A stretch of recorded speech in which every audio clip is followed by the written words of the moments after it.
네, 여러분 안녕하세요. 손쓰는 지구학입니다. 오늘은 수능 직전 이것만을 알고 하자 외계 행성계 그리고 외계 생명체 탐사에 대해서 살펴보도록 하겠습니다. 일단 외계 행성은요, 태양이 아닌 다른 별을 공존하는 행성을 말하죠. 그러한 행성을 탐사하는 게 바로 외계 행성계 탐사가 되겠습니다. 그래서 여기에서는 외계 행성계 탐사와 관련하여 문제풀이에 사용되는 여러 물리량들 한번 정리해 보고요. 외계 생명체 탐사는요, 외계 행성에 살고 있는 생명체를 탐사하자는 건데, 생명체가 생존 가능한 영역을 우리는 생명 가능지대라고 부릅니다. 그래서 여기에서는 이 생명 가능지대와 관련된 물리량들 한번 살펴보도록 할게요. 우선 외계 행성의 탐사입니다. 외계 행성의 탐사 방법에는 도플러 효과를 이용하는 방법이 있고요, 식현상을 이용하는 방법, 미세 중력 렌즈 현상을 이용하는 방법, 이렇게 크게 세 가지 정도가 있습니다. 그리고 이 세 가지가 무당에서 주로 출제가 되기 때문에 여러분들이 이 세 가지와 관련된 물리량들 그리고 내용들을 충분히 익혀주시면 좋을 것 같아요. 자, 그랬을 때 도플러 효과부터 먼저 보도록 할게요. 도플러 효과를 이용하는 방법에는요, 행성의 공중궤도면이 이렇게 나란한 경우, 시선 방향과 나란한 경우, 그러니까 시선 방향에 대해서 이렇게 공중궤도면이 수평한 경우와 공중궤도면이 시선 방향과 나란하지 않는 경우, 그러니까 공중궤도면이 시선 방향에 대해서 이렇게 경사져 있는 경우로 나누어서 설명을 해보도록 하겠습니다. 자, 우선 나란할 때 볼게요. 그랬을 때 도플러 효과를 이용한다라는 말은요, 행성이 아니라 중심별의 도플러 효과를 이용한다라는 말이 되겠어요.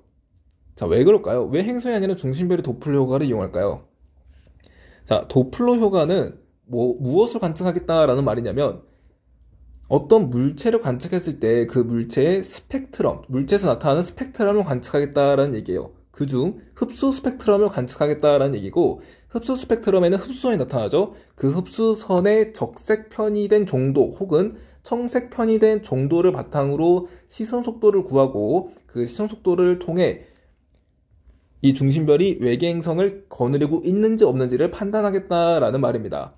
근데 스펙트럼을 우리가 관측하기 위해서는 빛을 방출하는 물체를 관측해야 스펙트럼이 나타나죠.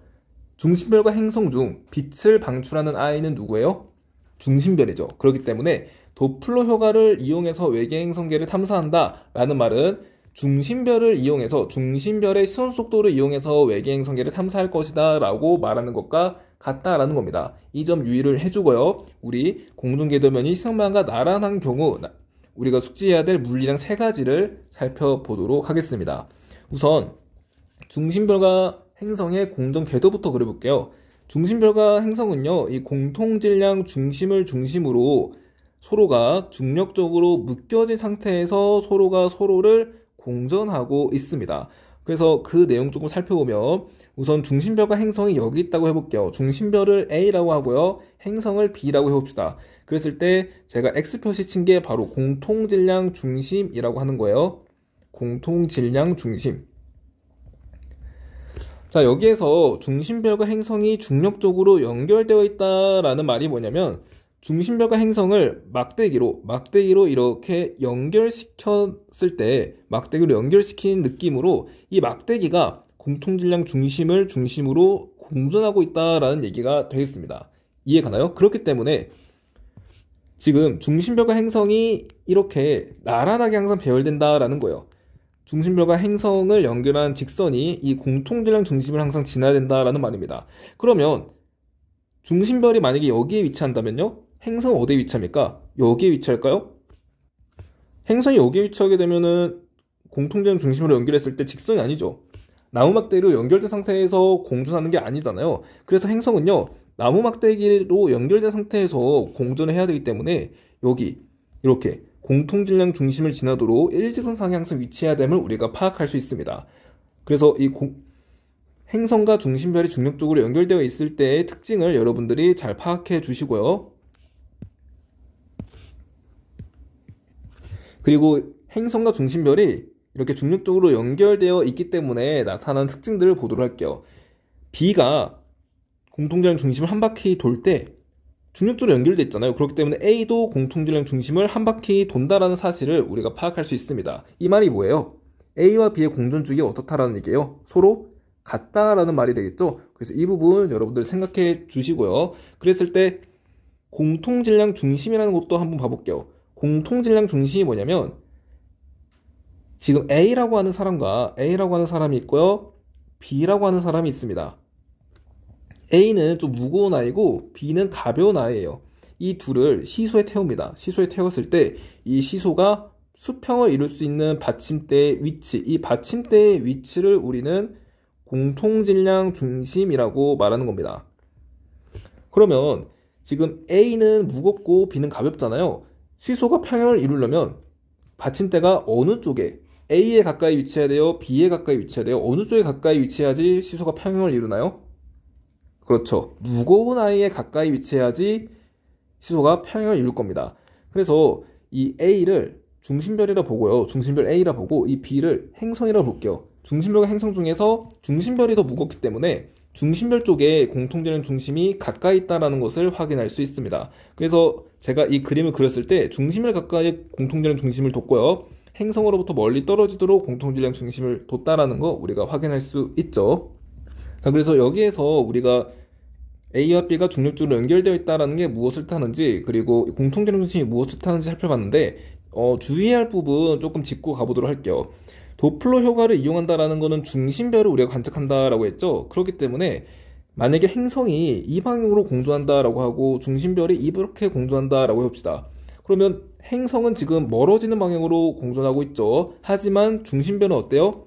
가까워지는 방향으로 공존하고 있다라는 말입니다. 왜냐하면 A와 B가 중력적으로 연결되어 있기 때문에 B가 이렇게 멀어지는 방향으로 이동하면 공질중 넘어서 이 중심별은요 가까워지는 방향으로 이동할 수밖에 없다라는 거죠. 그래서 이 부분 주의해야 돼요. 만약에 공통질량 중심에서 이 중심별을 표현하지 않았다면 행성이 이렇게 멀어진다고 하더라도 행성이 멀어지는 것만 보고 중심별의 신호속도는 플러스야 라고 말하면 안 된다라는 거예요. 중심별의 신호속도는 어때요? 지금 다가오는 방향으로 움직이고 있으니까 마이너스라는 거죠. 만약에 행성이 가까워진다면 중심별은 반대로 멀어질 것이고 중심별의 신호속도는 플러스가 된다는 것을 우리가 헷갈리지 않고 잘 파악할 수 있으면 되겠습니다. 그러면 우리 이 세 가지 물리량을 어떻게 파악할 수 있는지 보도록 할게요. A와 B의 공존주기가 같다라는 것에서부터 출발을 해봅니다. 행성과 중심별의 공존 속도비를 알 수 있대요. 이거 어떻게 알 수 있냐면 주기 어떻게 구합니까? A의 주기는 중심별의 주기는요 시간은 속력분의 거리죠.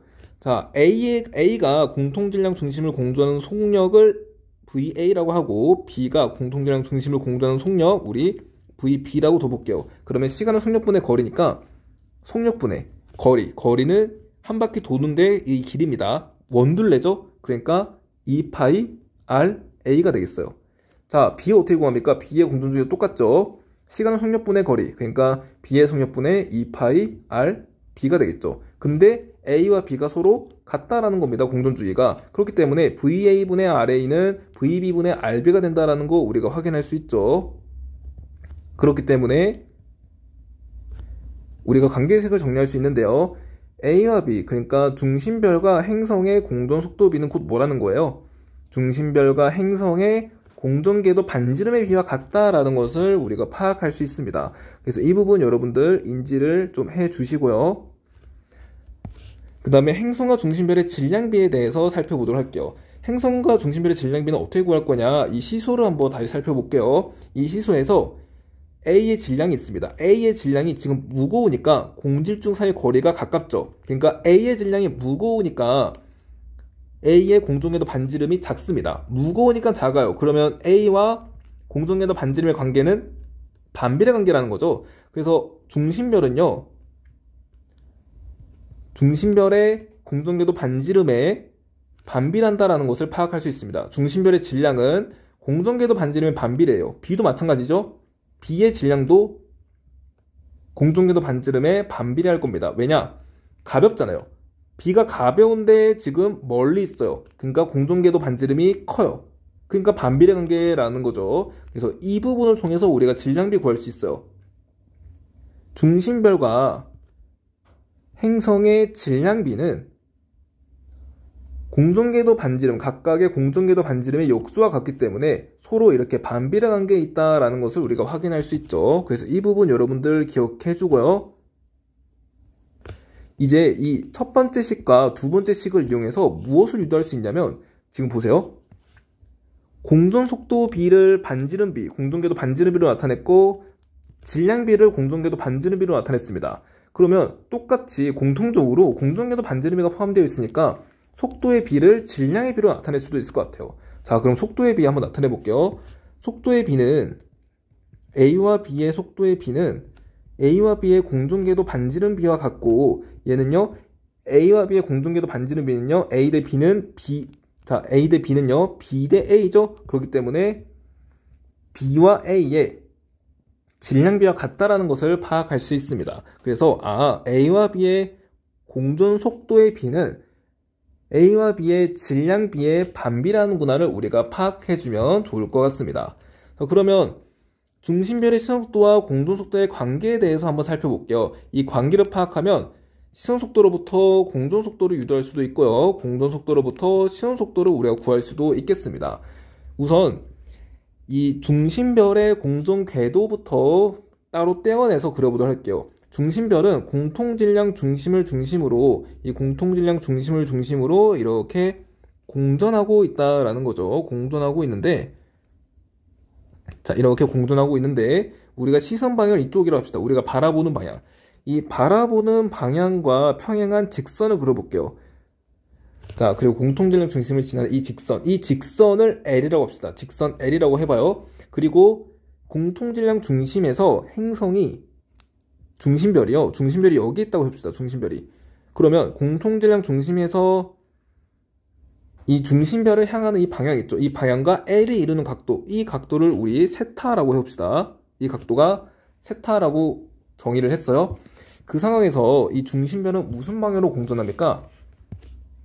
공통질량 중심에서 중심별을 향하는 방향의 수직 방향으로 공전하겠죠. 그러니까 이 방향으로 우리가 공전을 한다라는 거 파악할 수 있고요. 이 방향을 공전할 때 우리가 구하고 싶은 거 시선속도입니다. 시선속도는 이 성분이죠. 시선 방향과 나란한 성분의 속도. 이 속도를 구해야 돼요. 이 파란색 성분의 속도를 구하면 되겠습니다. 이 파란색 성분을 시선속도를 VR이라고 하고요. 이 빨간 색깔, 그러니까 공전속도를 우리 라지 V라고 해볼게요. 자, 그러면 여러분 여기 있는 삼각형 보이죠? 이 삼각형을 집중해서 한번 봐봅시다. 이 삼각형에서 여기가 90도이기 때문에 여기는요 여러분 90도 마이너스 세타가 되고요. 그리고 여기는 몇 도가 돼요? 여기는. 자, 지금 중심별을 향하는 방향과 공전속도가 이루는 각도가 90도잖아요. 그렇기 때문에 이 각도는요 세타가 돼야 되면 우리가 파악할 수 있죠. 그러면 여기 삼각형을 다시 봅시다. 여기 삼각형도 마찬가지로 여기 90도니까 직각삼각형이에요. 그럼 우리 이걸 통해서 사인 세타 구할 수 있을 것 같죠? 사인 세타 어떻게 구합니까? 사인 세타는 이렇게 구하죠. V분의 VR. 공전속도분의 시선속도로 구할 수 있구나. 따라서 시선속도는 어떻게 구합니까? 시선속도는 공전속도에다가 사인 세타를 곱한 값이구나를 우리가 파악할 수 있습니다. 그래서 이 부분 시선속도와 공전속도의 관계에 대해서 여러분들 숙지를 해 주시고요. 우리가 이 수식을 통해서 알 수 있는 점은 시선속도는 뭐에 비례하더라? 시선속도는, 자, 지금 이 V 값은 일정하죠. 공전속도는 일정합니다. 그렇기 때문에 사인 세타에 비례하는 값임을 우리가 파악할 수 있습니다. 자, 그리고 시선속도 어떻게 구해요, 여러분? 시선속도는요, 빛의 속도 곱하기 흡수선의 기준 파장분의 흡수선의 관측 파장 빼기 기준 파장, 이 값이 델타 람다 파장 변화량이죠. 요렇게 구할 수 있습니다. 근데 이 값이요 뭐에 비례하나요? 사인 세타에 비례하다 했죠. 사인 세타의 비례함을 우리가 파악할 수 있고요. 즉 흡수선의 관측 파장은요 사인 세타의 비례함을 파악할 수 있죠. 자, 관측 파장은요 사인 세타의 비례함을 우리가 파악할 수 있습니다. 그래서 이 시선 속도도 마찬가지고 관측 파장도 마찬가지고 모두 사인 세타에 비례하기 때문에 관측 파장과 시선 속도 모두 사인 함수의 그래프가 나타납니다.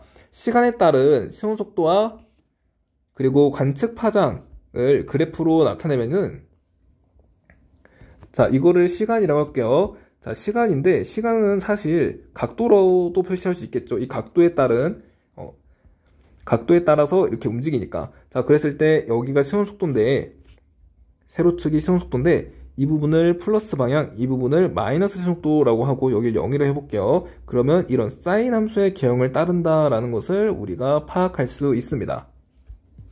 그랬을 때 시선속도가 가장 큰 곳은 어디예요? 큰 곳은 각도가 몇 도인 곳? 세타가 90도인 곳에서 가장 크죠. 그러니까 세타가 90도인 곳에서는요. 세타가 90도인 곳에서는 시선속도가 뭐랑 같아요, 여러분? 자, 볼게요. 지금 여기가 일단은 시선속도가 가장 크니까 세타가 90도인 지점, 여기가 세타가 90도인 지점을 우리가 파악할 수 있어요. 90도이고, 그리고 지금 세타가 90도일 때 시선속도는 어떻게 됩니까? 시선속도는 얘가 90도니까 1이죠. 공전속도와 같다라는 거 파악할 수 있죠? 아, 그러니까 이 부분에서는요, 공전속도와 뭐랑 같더라?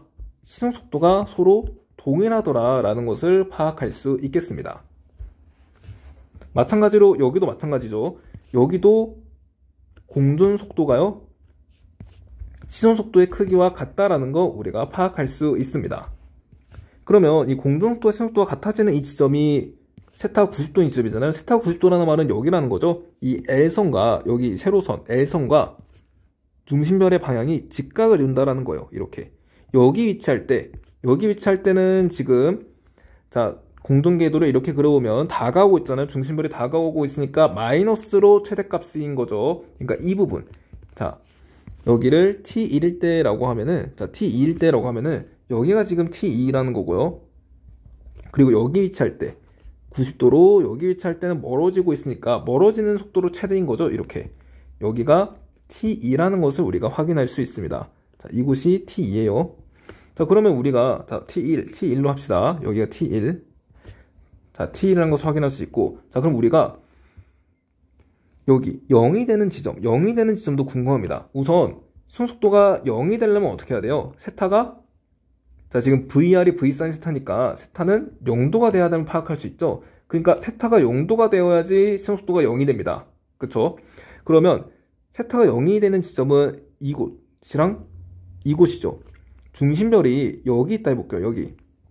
여기 있다면 지금 다가오는 방향, 그러니까 시선속도가 마이너스에서 멀어지는 방향 플러스로 바뀌죠. 아, 그러니까 중심별이 여기 있을 경우에는요, 여기 있는 경우를 우리 T3이라고 할까요? 자, T4라고 합시다. 여기 있는 경우를 T4라고 하면은 T4는 어디 있는 거냐? 지금 마이너스에서 플러스로 바뀌고 있잖아요. 마이너스, 여기가 마이너스고 여기가 플러스입니다. 마이너스에서 플러스로 바뀌고 있는 요 지점이 바로 T4가 된다는 거 우리가 확인할 수 있고요. 자, 계속해서 여기 있으면 다가오는 방향. 자, 다가오는 방향이니까, 자, 멀어지는 방향이죠. 처음에 멀어지는 방향에서 가까워지는 방향으로 이동합니다. 멀어지는 방향 플러스, 가까워지는 마이너스이기 때문에 플러스에서 마이너스로 바뀐다라는 거죠. 즉, 플러스에서 마이너스로 바뀌는 이 지점이 뭐가 된다는 거? 이 지점이, 자, 여기를 T3이라고 하면은 여기가 T3이 되면 우리가 파악할 수 있습니다. 그래서 이 0이 되는 지점은 주로 어느 때 묻냐면 중심별, 그러니까 행성이 중심별을 가린 시점을 물을 때 이 0이 되는 시점을 이용하면 됩니다. 자, 행성이 중심별을 가리기 위해서는 중심별이 어디 있어야 돼요? 여기를 시선 방향으로 하면은 행성이 여기에 있고 행성이 여기 있으니까 중심별은요, 공통질량 중심 반대편이 위치해야 되죠. T3 이 부분에 있어야 됩니다. 그렇기 때문에 행성이 중심별을 가리기 위해서는 여기에 있어야 되니까 전후로 해서 중심별의 시선속도가 어떻게 변해요? 플러스에서 마이너스로 변한다라는 것을 우리가 확인할 수 있죠. 그래서 시선속도가 플러스에서 마이너스로 변할 때 행성이 중심별을 가리는구나를 파악할 수 있습니다. 그래서 이거 여러분들 잘 응용했으면 좋겠고요. 그 다음으로 흡수선의 관측 파장이 사인 세타에 비례하기 때문에 흡수선의 관측 파장 역시 사인 함수의 계량을 따르게 됩니다. 이런 식으로 사인 함수의 계량을 따르게 되는데요. 이 사인 함수에서 여기 중점 있죠? 이 중점 부분이 시선속도로 따지면 0인데 시선속도가 0일 때는 여러분, 시선속도가 0일 때는 이 파장 변화량이 0이기 때문에 관측 파장과 기준 파장이 서로 같죠? 그렇기 때문에 이 부분에서의 관측 파장은 기준 파장과 같습니다. 그래서 이 부분이 파장이 람다 제로고요. 여기서 우리가 파악할 수 있는 점은, 자, 여기 시간이에요. 자, 시선속도가 가장 클 때 관측 파장이 가장 크고요. 그리고 시선속도가 마이너스 방향으로 가장 클 때는 관측 파장이 가장 짧다라는 것을 우리가 파악할 수 있습니다. 그러니까 시선속도는, 자, 관측 파장은요, 여기 이 부분에서, 이 부분이 지금 시선속도가 양수이고 가장 큰 지점이죠. 이 부분에서 가장 크고요. 그리고 이 부분 마이너스로 가장 큰 부분이죠. T2일 때가 가장 관측 파장이 짧다라는 것을 우리가 파악할 수 있습니다. 그래서 이 부분도 여러분들이 잘 이해를 해주고 자료에 적용을 잘 시켜주면 좋을 것 같아요. 자, 그러면 여기에서 우리 실전 풀이와 관련된 물리량들도 한번 살펴보도록 할게요. 또다시 이렇게 공중궤도 반지름 하나 그려보겠습니다. 중심별의 공중궤도 반지름을 하나 그리면, 자, 여기를 시선 방향으로 했을 때 공통질량 중심이 여기 있습니다. 그러면 시선 방향과 나란한 선분 L선을 하나 그려볼게요. L선 하나 그리고요. 그리고 이 공통질량 중심에서 중심별 향하는 방향이 이쪽이라고 해볼게요. 자, 그러면 우리가 궁금한 게, 자, 이 각도를 세타라고 했을 때 이 길이가 무엇을 의미하는지를 여러분들이 잘 파악해 주길 바랍니다. 자, 일단은 공통질량 중심과 중심별 사이의 거리가 반지름이죠. 공중궤도 반지름이고요. R이라고 해볼게요. 그러면 이 거리를, 자, 이 L선과 중심별 사이의 거리를 우리 D라고 해봅시다. 그러면 D는요, 이 삼각형이죠. 직각삼각형. 직각삼각형을 이용해서 사인 세타와 관련된 값을 도출할 수 있어요. 사인 세타는요, 여기에서 사인 세타는요, R분의 D죠. 그러면 R분의 D라는 것을 확인할 수 있고, 따라서 D는 뭡니까? R 사인 세타임을 확인할 수 있습니다. 그런데 R이라는 반지름은 일정한 값이죠. 공중궤도 반지름이 변하지 않죠. 그러니까 D는 뭐에 비례해요? 사인 세타 값의 비례함을 파악할 수 있어요. 그런데 보세요. 시선속도도 사인 세타에 비례하고 D도 사인 세타에 비례하니 이 둘을 연관지어서 D는, 자, 시선속도는 보세요. 시선속도는 뭐에 비례합니까? 최종적으로 이 D라는 값의 비례함을 우리가 파악할 수 있습니다. 이거는 실전 풀이로 여러분들이 사용을 해주면 좋을 것 같아요. 이 말이 뭔 뜻이냐면요, 사실상 시선속도는 뭐와 관련이 있다? 이 L선과, 그러니까 시선 방향과 나라는 이 선과 중심별 사이의 거리, 이 거리와 관련이 있다라는 거예요. 그럼 볼게요. 이 거리가 지금, 자, 행성이, 자, 중심별이 이렇게 공전한다 합시다. 그러면 시선속도가, 자, 중심별이 여기 있는 경우 시선속도는 이만큼 해당되고, 중심별이 여기 있는 경우 시선속도는 이만큼 해당된다라는 거예요. 그럼 시선속도의 크기 누가 더 큰 거예요? 길이가 더 긴 이때가 더 시선속도가 크다라는 거죠. 이렇게 파악할 수 있고요. 그리고 시선속도가 가장 큰 부분이 여기라는 거죠. L선과 90도를 이루는 지점. 왜냐? 길이가 가장 머니까, 거리가 가장 머니까, D값이 가장 크니까 최대값을 이룬다라는 겁니다. 이해 가나요? 그러면 이 D값이 가장 짧을 때는, D값이 이때가 0이잖아요. 이때는 L선으로부터 거리가, L선으로부터 거리가 0이에요. 0이고, 이때도 L선으로부터 거리가 0이죠. L로부터 거리가 0이기 때문에 이곳에서는 어때요? L 자체가, 자, D 자체가 시선속도를 의미하기 때문에 이곳에는 시선속도가 0이다라는 것을 파악할 수 있다라는 겁니다. 그래서 이곳과 이곳의 시선속도를 비교할 때는, 자, 이런 식으로 유도해서 하는 것도 좋지만 그러면 시간이 좀 걸리기 때문에 이 길이를 그냥 곧장 비교해서, L선과 길이를 곧장 비교해서, 아, 여기가 지금 길이가 더 머니까, 길이가 더 기니까 시선속도의 크기가 크겠구나 라고 바로 파악해주면 되겠습니다. 이해 가나요? 그래서 이렇게 실전 풀이까지 한번 정리를 해보았고, 이 부분 내용 많으니까 다시 한번 정리해서 가보도록 할게요. 중심별의 더플러 효과 이용하는 방법 중 공중궤도면이 시선 방향과 나란할 때를 우리가 다루고 있습니다. 그랬을 때, 자, 첫 번째, 행성과 중심별의 공전속도 비를 구할 수 있는데 어떻게 구해요? 중심별과 행성의 공전속도 비는 중심별과 행성의 공중궤도 반지름 비와 같더라 라는 거 첫 번째로 파악해 주고요. 두 번째, 행성과 중심별의 질량비는, 중심별과 행성의 질량비는 곧 행성과 중심별의 반지름비에 반비례하더라 라는 것도 두 번째로 여러분들이 파악해 주면 좋겠습니다. 이 두 개를 통합해서 뭘 할 수 있냐? 행성과 중심별의 공전속도 B와 질량의 비의 관계를 파악할 수 있는데, 공전속도 B는 질량 비에 어떻게 되더라? 반비례하더라 라는 것도 파악해 주길 바랍니다. 그리고 중심별의 시선속도와 공전속도의 관계에서 파악해야 될 점은, 우선 시선속도와 공전속도의 관계에서 시선속도는 공전속도 곱하기 사인 세타로 구할 수 있다라는 점, 그리고 흡수선의 파장 있죠? 흡수선의 관측 파장은 이렇게 구할 수 있기 때문에 이 사인 세타에 비례한다라는 점, 사인 세타에 비례하니까 사실상 이 시선 속도에도 비례한다라는 걸 알 수 있죠. 그리고 흡수선의 관측 파장과 시선 속도가 모두 사인 세타에 비례하기 때문에 모두가 다 사인 함수 개형을 그린다. 시간에 따른 시선 속도와 그리고 관측 파장의 변화가 이런 사인 함수의 개형을 그리고요. 자, 또한 여기 사인 함수 개형에서 가장 높은 지점 그리고 가장 끝 지점 있죠? 플러스와 마이너스 방향으로 가장 큰 지점은 공존 속도와 시선 속도가 같은 지점이다. 즉 여기 90도인 지점 있죠? L선과 90도를 이루는 이 지점에서는요, 시선 속도와 공존 속도가 같다라는 거 여러분들이 파악해 주고요. 그리고 흡수선의 파장 자체는요, 이런 식으로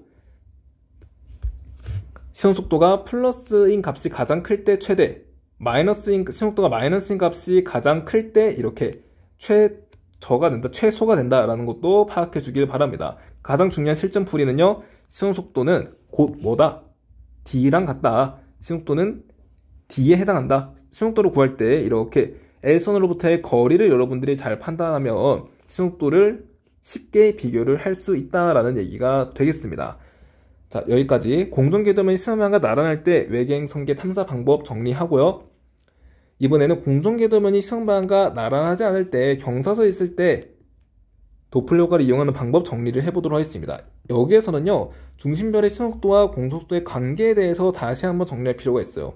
시선 방향과 공존 궤도면이 이렇게 나란할 때는요, 지금 공존 속도와 시선 속도의 관계가 이 공식을 띠죠. 근데 나란하지 않을 때는 이 공식과 같지 않습니다. 그러면 이때 다른 공식을 우리가 한번 유도를 해볼게요.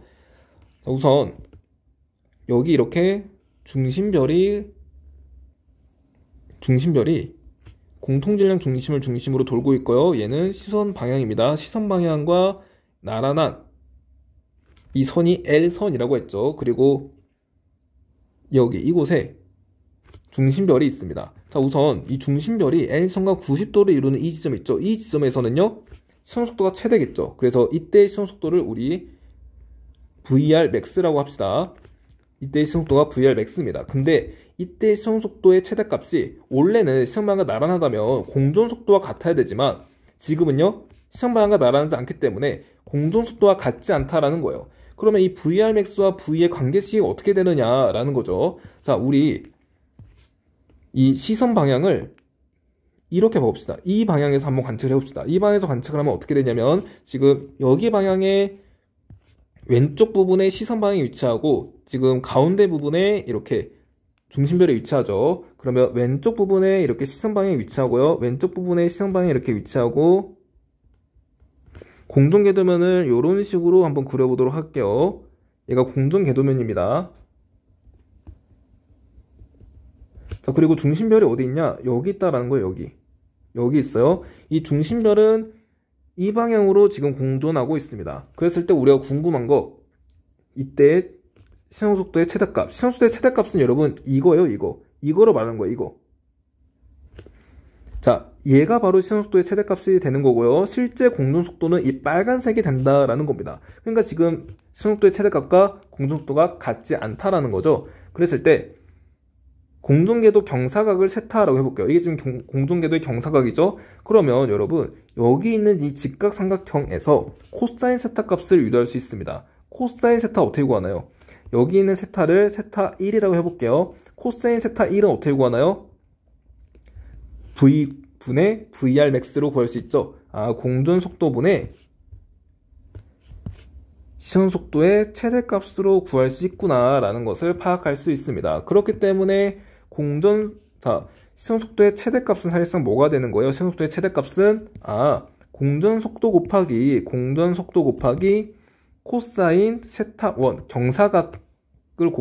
코사인 경사각을 곱한 값이 되는구나 라는 것을 파악할 수 있습니다. 자, 그럼 다시 일로 와볼게요. 여기가 지금 VR max고요. 그러면 이곳에 있는 중심별의 시선 속도를 일반화시켜 봅시다. 자, 그러면 중심별의 방향, 자, 공통점 중심에서 중심별의 방향의 수직 방향으로 공전 속도가 그려지는데 이건 공전 속도와 값이 같지 않으니까 VR max, 그러니까 시선 속도의 최대값으로 나타내 볼게요. 자, 이렇게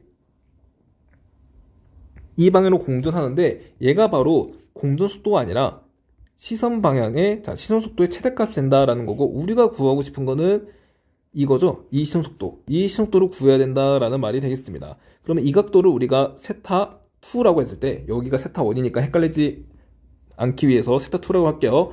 그러면 이 삼각형이 직각삼각형이니까 아까 거랑 똑같죠. 아까 우리 앞에서 한 이 부분과 똑같죠. 여기는 90 세타 2가 되고 여기가 바로 세타 2가 된다는 거 확인할 수 있어요. 그러면 이 삼각형 직각삼각형이기 때문에 사인 세타 2를 유도할 수 있습니다. 자, 사인 세타 2는 이렇게 하죠. VR max분의 여기 VR이라는 것을 확인할 수 있어요. 아, 사인 세타 2는 VR max분의 VR이구나. 그러면 우리가 구하고 싶은 이 VR 시선속도는 어떻게 구해요? 시선속도는 여기다 적을까요? 우리가 구하고 싶은 이 시선속도는 사실상 VR max의 시선속도의 최대값에 곱하기 사인 세타 2라는 것을 확인할 수 있고요. 자, 우리 이제 이거 대입해 봅시다. VR max는 V 코사인 세타 1이니까 이것을 이곳에 대입해 봐요. 여기에 대입하면 어떻게 돼요? 아, 우리가 구하려는 최종적인 이 시선 속도는 V 코사인 세타 1. 자, 공전 속도 곱하기 코사인 이 경사각, 그리고 거기에다가 사인 세타 2로 곱한 값이죠. 이거임을 우리가 확인할 수 있습니다. 그래서 공전 궤도면이 시선 방향과 나란하지 않은 경우에는 시선 속도와 공전 속도의 관계식이 조금 더 복잡해지는구나를 여러분들이 잘 파악해주면 좋겠습니다. 그래서 여러분, 시선 방향이 공전 궤도면과 나란한 경우에는요, 지금 이 경사각 세타 1이 0이라는 거죠. 세타 1이 0이 되면 어떻게 돼요? 세타 1이 0이 되면 시선 속도는 공전 속도 곱하기, 자, 세타 1이 0이면 뭡니까? 코사인 90도죠. 코사인 90도는 1이잖아요. 그래서 사인 세타 2가 된다는 걸 확인할 수 있죠. 그러니까 공전 궤도면이 시선방향과 나란한 경우에는 아까처럼 VR은 V 사인 세타, 여기 보세요. VR은 V 사인 세타로 유도할 수 있는데, 만약에 공전 궤도면이 시선방향과 나란하지 않은 경우에는 이렇게 좀 더 복잡한 관계식을 갖는다. 시선 속도는 공전 속도 곱하기 코사인 경사각 곱하기 사인 이 L선과의 각도, L선과 중심별이 향하는 각도죠. 자, 이 값을 갖는다라는 것을 여러분들이 잘 숙지해주면 좋을 것 같습니다. 자, 그리고 이 관계식 때문에요, 만약에 코사인 세타 1이, 자, 이 세타 1 자체가, 세타 1이 뭐예요? 이 경사각이죠. 경사각이 커지면 커질수록 어떻다라는 거예요? 경사각이 커지면 커질수록 코사인 세타 1은 어떻게 됩니까? 코사인 세타 1은요? 자, 경사각이 커지면 커질수록 코사인 세타 1의 값은요, 작아진다는 걸 확인할 수 있죠. 그래서 시선 속도 자체가 어때요? 작아진다는 것을 확인할 수 있습니다. 결국 경사각이 90도가 된다면, 경사각이 그러니까 시선 방향에 대해서 이런 식으로 90도가 된다면 시선 속도를 관측할 수 있다는 거예요. 코사인 세타 1이 코사인 90도잖아요. 코사인 90도가 되면은 0이 되죠? 그러면 시선 속도가 0입니다. 시선 속도가, 자, 중심별이 아무리 공전해봤자 시선 속도가 나타나지 않는다라는 거예요. 그래서 이 경우는요, 보세요. 우리가 이 관계식을 통해서 파악할 수 있는 점은, 중심별의 도플러 효과를 이용할 때 경사각이 공전 궤도의 경사각이 90도가 되면, 그러니까 꽤 크면, 90도가 되면 관측이 어렵겠구나. 이 부분을 우리가 이 수식을 통해서 파악할 수 있다라는 겁니다. 그래서 이 부분도 여러분들이 생각을 해주면 좋을 것 같아요. 자, 그럼 여기까지가 중심별의 도플러 효과를 이용하는 방법이 되겠고요. 다음으로 식현상을 이용하는 방법 보도록 하겠습니다. 식현상을 이용해서는 중심별과 행성의 반지름비 우리가 파악할 수 있고, 행성의 공전 속도를 파악할 수 있습니다. 자, 먼저 이 식현상을 이용해서 중심별과 행성의 반지름비 어떻게 파악하는지부터 보도록 할게요. 여기 중심별이 있어요. 중심별이 있고요. 행성이 이렇게 다가옵니다. 이 부분은 어떤 걸 그린 거냐면, 앞에서 중심별이 이렇게 행성 쪽으로 다가가고 있죠. 자, 그랬을 때 중심별이 지금 여기에 있고 행성이 여기에 있다고 해봅시다. 그러면 그 전은요, 중심별이 여기 있고 행성이 여기 있겠죠? 점점 이렇게 다가오고 있어요. 행성이, 자, 시선방이 여기라고 했을 때 행성이 중심별에 점점 접근하고 있다라는 거죠. 접근하다가 결국에 행성이 여기 있고 중심별이 여기 있게 되면 행성이 중심별을 가리는 현상이 나타나게 됩니다. 이 과정을 우리가 시선방에서 바라본 방향으로 그려보면은 중심별이 이렇게 있죠. 중심별이 이렇게 있을 때 행성이 점점 다가와요. 행성이 점점 다가오다가 이런 식으로 중심별을 완전히 가리게 되고 그리고 다시 중심별에서 행성이 벗어나게 됩니다.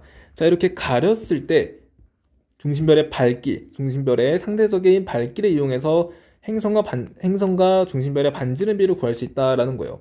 자, 이걸 그래프로 나타내 볼게요. 자, 우선 쭉쭉쭉 오고 있습니다. 이때는요, 중심별의 곱보기 밝기와 같죠. 그래서 이렇게 밝다가 나중에 이렇게 가려졌을 때 갑자기 밝기가 이렇게 어두워진다라는 말이에요. 밝기가 어두워져요. 이런 식으로 어두워지다가, 자, 지금 이 경우는요, 행성이 이렇게 중심별을 통과하고 있을 때입니다. 그러다가 행성이 중심별을 이렇게 벗어날 때, 벗어나면서 점점 밝아지다가 완전히 이렇게 벗어나게 되면 원래 곱보기 밝기를 되찾는다라는 거죠. 그래서 처음에 곱보기 밝기를 L1이라고 하고요. 나중 곱보기 밝기, 그러니까 나중에 이렇게 행성이 중심별을 가렸을 때 곱보기 밝기를 L2라고 해볼게요. 자, 그랬을 때 여러분 L1가 어떻게 구하나요? L1 곱보기 밝기는요, 곱보기 밝기는 뭐에 비례합니까? 우리 앞 챕터에서 배웠죠. 곱보기 밝기는 별까지의 거리 D라고 해봅시다. D의 제곱에 반비례하고요. 그리고 이 별의 광도 L이라고 해볼게요. 광도의 비례함을 파악할 수 있죠. 그런데 이 광도 어떻게 구합니까? 스테판 볼츠만 법칙에 의해서 반지름 제곱 곱하기 표면 온도의 사승의 비례함을 파악할 수 있어요. 그러니까 얘는요, 거리 제곱분의 반지름 제곱 곱하기 표면 온도의 사승의 비례함을 파악할 수 있습니다. 자, 중심별의 반지름 라지 R이라고 하고요. 여기 있는 행성의 반지름 스몰 r이라고 해볼게요. 그래서 이 관계식을 우리가 만족한다라는 거죠. 그러면 L2 볼게요. L2는 어떻게 구합니까? 이거 지금 이 상황이죠. 행성이 중심별을 완전히 가렸을 때, 그러면 행성이 중심별을 가렸다라는 얘기는 행성의 면적만큼 중심별의 밝기가 제거됐다라는 거예요. 그러면 제거된 중심별의 밝기를 구해야 돼요. 이거 어떻게 구하냐? 중심별의 밝기가 지금 L이고요. 표면 온도가 T라고 해봅시다. 그러면 제거된 중심별의 밝기는요, 지금 이 면적만큼이 제거됐잖아요. 면적만큼이 제거됐으니까 파이 R 제곱 T 4승만큼의 밝기가 제거됐다라는 거죠. 이해 가나요? 이게 면적이고, 이만큼 면적에 대해서 4파이 제곱, 자, 파이 R 제곱 시그마 T 4승이라는 복사 에너지가 제거됐다라는 말입니다. 자, 시그마 T 4승이 단위 면적에 들어오는 복사 에너지 양이잖아요. 단위 면적당 복사 에너지 양인데 이만큼 면적은요, 이만큼 면적에 해당하는 값을 곱해줘야죠. 그래서 파이 R 제곱 시그마 T 4승만큼의 에너지가 제거되었다. 따라서 뭐에 비례해요? R 제곱 T 4승만큼의 에너지에 비례한데 이만큼이 제거되었다라는 말이에요. 즉 얘는요, 이 곱보기 밝기는 똑같이 거리의 제곱에 반비례하는데 처음 이 광도에서 빼기, 그러니까 식현상이 일어나지 않았을 때 광도에서 이만큼이 제거된 거죠. 이만큼은요 R제곱 T4승입니다. R제곱 T4승이 제거되었다라는 말이에요. 근데 우리 이 L 구했죠. L은 R제곱 T4승. 자, 이렇게 구했었습니다. 자, 그러면 우리가 L1분의 L2를 한번 나타내어 볼게요. 자, L1분의 L2는 어떻게 구하냐? L1분의 L2는, 자, L1 이거죠. D제곱분의 R제곱 T4승. 그리고 L2는요, 이거죠. D제곱분의 R제곱 T4승 빼기 D제곱분의 20R제곱 T4승 이거잖아요. 그럼 얘는요, 이만큼이 1입니다, 여러분. 1에서 얼마를 뺀 거예요? D 전부 다 약분해주고 T4승 전부 다 약분해주면 라지 R분의 20R만 남잖아요. 라지 R분의 20R의 제곱이라는 것을 확인할 수 있습니다. 아니, 그러니까 라지 R분의 20R 중심별과 행성의 반지름비의 제곱은 뭐가 돼요? 제곱은요, 1이라는 값에서 L1분의 L2를 뺀 것 같고, 얘는요 L1분의 L1-L2와 같다라는 말과 일치합니다. 자, 그렇기 때문에 얘가 뭐냐면요, 감소한 광도의 비율이죠.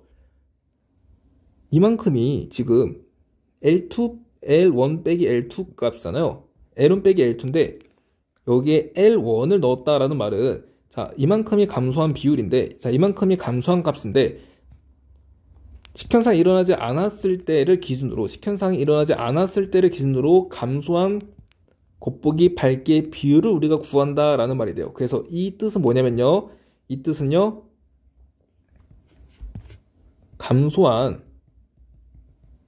곱보기 중심별의 감소한 곱보기 밝기의 비율이 된다라는 것과 같죠. 그래서 감소한 곱보기 밝기의 비율을 이용해서 우리는 라지알 분의 스몰R 중심별과 행성의 반지름 비를 구할 수 있다라는 얘기가 되겠습니다. 그래서 이 부분 여러분들이 잘 숙지를 해주면 좋을 것 같아요.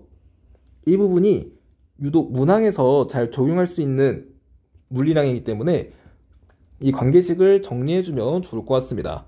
자, 그리고 행성의 공존속도라는 것을 우리가 파악할 수 있는데 행성의 공존속도를 파악할 때는 이 부분의 의미 T1이라는 것의 의미 그리고 T2라는 것의 의미 그리고 여기 T3이라는 것의 의미 이 부분 T4라는 것의 의미를 여러분들이 잘 파악해주면 되겠습니다.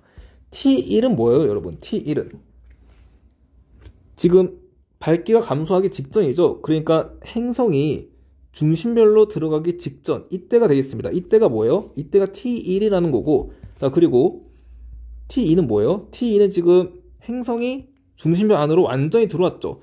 행성이 중심별로 들어오다가 완전히 들어와요. 완전히 들어오면 이제 밝기가 최소가 되기 때문에 T2부터 진입을 한다라는 말입니다. 그러니까 이렇게 들어온 시기 이때가 T2라는 거예요. 이때가 T2고요. 그리고요 T3일 때 자 지금 행성이 이렇게 계속 움직이다가 T3 그러니까 밝아지기 직전은 행성이 중심별을 나가기 직전이죠. 이때가 T3라는 거고 그 이후에 T4일 때는요 지금 행성이 중심별을 점점 나가면서 밝기가 밝아지다가 이때는요 완전히 밝아지기 직전이죠. 그러니까 이렇게 완전히 나가기 직전 이때가 바로 T4가 되겠습니다. 그래서 시간에 따른 이렇게 T1부터 T4까지 시간에 따른 중심별과 행성의 위치관계 여러분들 잘 파악해 주고요. 이걸 통해서 행성의 공존속도를 구하는 방법 살펴보도록 하겠습니다. 이 공존속도를 구하는 방법이 이번 10월 학평 20번에서 간접적으로 출제가 되었죠. 그래서 이걸 이용해서 행성의 공존속도 어떻게 구하는지 보도록 할게요. 자, 일단 이 T1과 T3을 한번 이용해 보도록 합시다. T1부터 T3까지는 어떻게 이동해요? T1부터 T3까지는 자, 중심별 다시 그려볼게요. 중심별 이렇게 있고요. 지금 이때가 T1이라고 했죠. T1부터 여기가 T3이죠. T3까지. 자, 맞죠? 여기가 T1, 여기가 T3. 요렇게 이동했습니다. 요렇게. 자, 그러면 지금 여기 중심부터 여기 중심까지 이동한 거 아니에요? 우리 이 길을 구하고 싶어요. 이 길 어떻게 구합니까? 이 길이는. 자, 얘는 지금 행성의 반지름 스몰 r이라고 해볼게요. 그러면 이 정도의 거리는 스몰 r. 그리고 이만큼의 거리는요? 중심별의 반지름의 2배죠? 그러면 이만큼의 거리는 어떻게 구해요? 이 전체 길이가 얼만데요? 이 전체 길이가 r에서 2r을 더한 값이죠. 그러니까 스몰 r에서 이 라지 r을 더한 값에서 이만큼을 빼면 우리가 구하고 싶은 거리가 나오겠죠. 여기서 이만큼 스몰 r이죠. 스몰 r을 빼면 얼마예요? 이 라지 r이죠. 그러니까 T1부터 T3까지는 얼마만큼 움직인 거예요? 이 라지 r만큼 움직였다라는 말이 되겠습니다. 이만큼이 이 라지 r이에요. 그럼 우리 거리 구했어요. 그리고 시간 나와 있어요. 속력 구할 수 있겠죠. 행성의 공전 속도는 자 시간분의 거리입니다. 시간 T3 빼기 T1이죠. T3 빼기 T1분의 거리. 자, 거리 얼마입니까? 거리 2R. 자, 2라지 R이 되죠? 2라지 R. 이렇게 구할 수 있고요. 또 하나. 이번에는 T1과 T2를 이용해 봅시다. T1과 T2. 그러면 T1부터 T2까지는요. 행성이 어떻게 이동합니까? 이때가 지금 T1이라고 했죠. 이때가 T1이고요. 그리고 T2일 때는 지금 행성이 여기 있죠. 다 들어왔어요. 다 들어온 직후 여기 있습니다. 여기가 T2. 그러니까 행성이 얼마만큼 움직인 거예요? 여기부터 여기까지 스몰 r 그러니까 이 스몰 r만큼 움직였다는 거 파악할 수 있어요. 그러면 거리 나왔고 시간 나왔어요. 속도 구할 수 있겠죠. 속력은 시간분의 t2 빼기 t1분의 거리 2 스몰 r 이렇게 구할 수 있다라는 말이 되겠습니다. 그래서 여러분 생각해 주세요.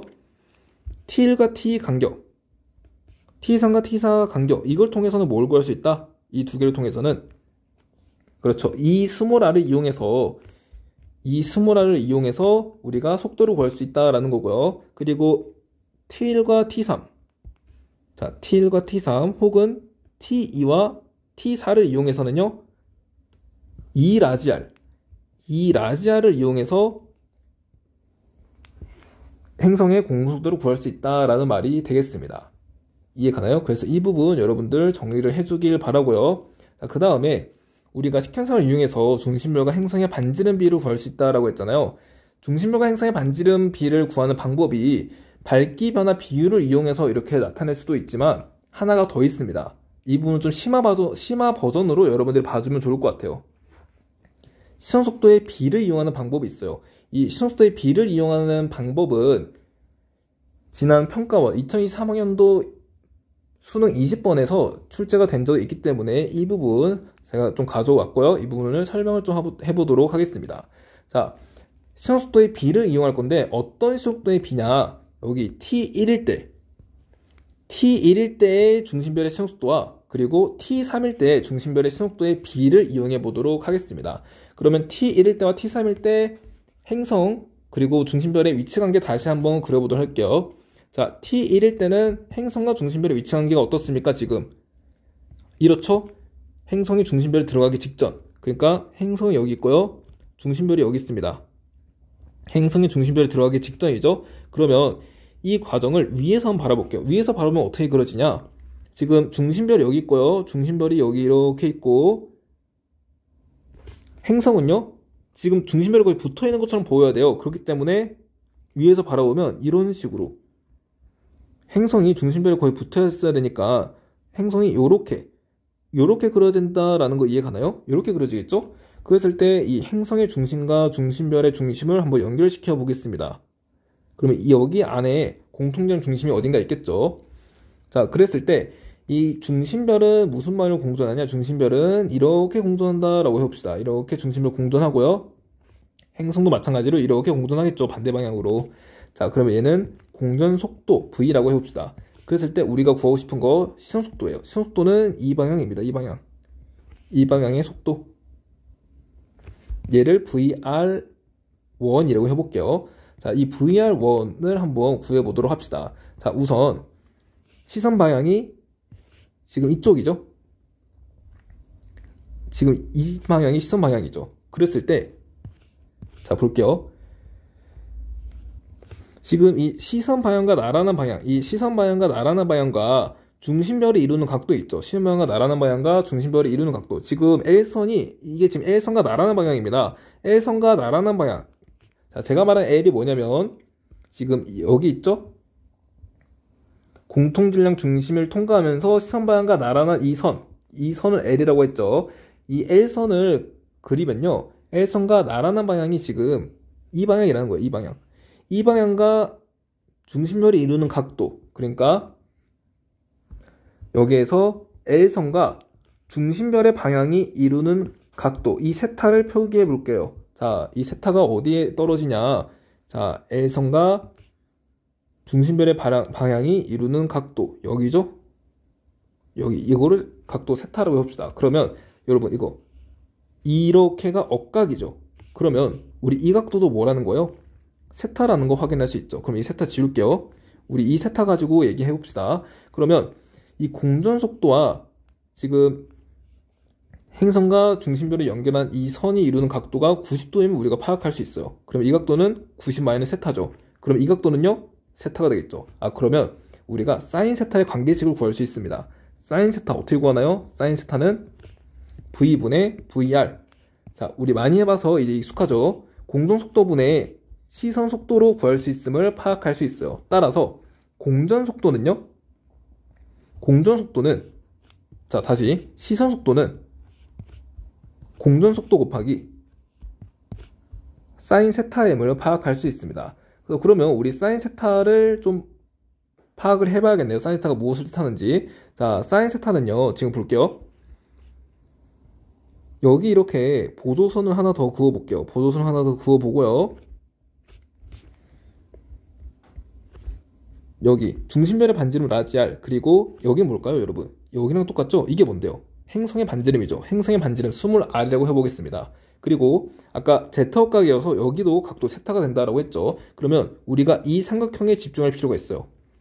여기 삼각형에 집중을 해봅시다. 그러면 여러분 사인 세타 어떻게 구합니까? 얘가 90도니까 사인 세타는요 이렇게죠. 자, 우리 이 거리 행성과 중심별 중심 사이의 거리 A라고 해볼게요. 그러면 A분의 라지 R 더하기 20R 인 것을 우리가 확인할 수 있습니다. 자, 일단 이 정도로 내버려 두고요. 이 V분의 VR만 한번 바꿔보도록 합시다. 자, 여러분 V분의 VR1, 지금 VR1이죠. V분의 VR1이 뭐가 된다는 거예요? 지금 사인 세타가 이거고 사인 세타가 이거니까 A분의 라지 R 더하기 20R이 된다라는 거죠. 자, 그래서 첫 번째씩 나왔고요. 자, 두 번째 보도록 할게요. 두 번째는 우리 뭘 이용할 거냐? T3일 때를 이용할 거예요. T3일 때. T3일 때 중심부가 행성의 위치 관계를 한번 그려보도록 하겠습니다. 이때는요, 이때죠? 자, 어때요? 행성이 중심부를 벗어나기 직전입니다. 자, 이 상황을 한번 똑같이 나타내 보도록 할게요. 행성이 이렇게 중심별을 빠져나가기 직전입니다. 이것을 윗방향에서 바라보게 된다면 지금 중심별은 여기에 있다라는 거고요. 중심별은 여기에 이렇게 있고요. 그리고 행성 어디 있습니까? 행성은요. 자, 이런 식으로 직선을 세로선을 그었을 때 행성은 여기 있다라는 거죠. 여기. 자, 여기 이렇게 있다라는 겁니다. 그랬을 때 시선 방향 다시 그려오면 시선 방향 이쪽 방향입니다. 이쪽 방향 이렇게 이 전체가 다 시선 방향이라고 생각하면 될 것 같아요.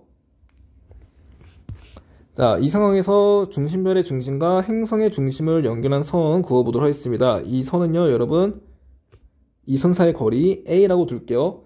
자, 그리고 이 중심별이 무슨 방향으로 공전하냐? 이 중심별은요, 지금 이쪽 방향으로 공전하고 있음을 파악할 수 있어요. 이렇게. 그쵸? 자, 그리고 시선 속도는 우리가 이게 됩니다. 자, 이 시선 속도를 구해야 돼요.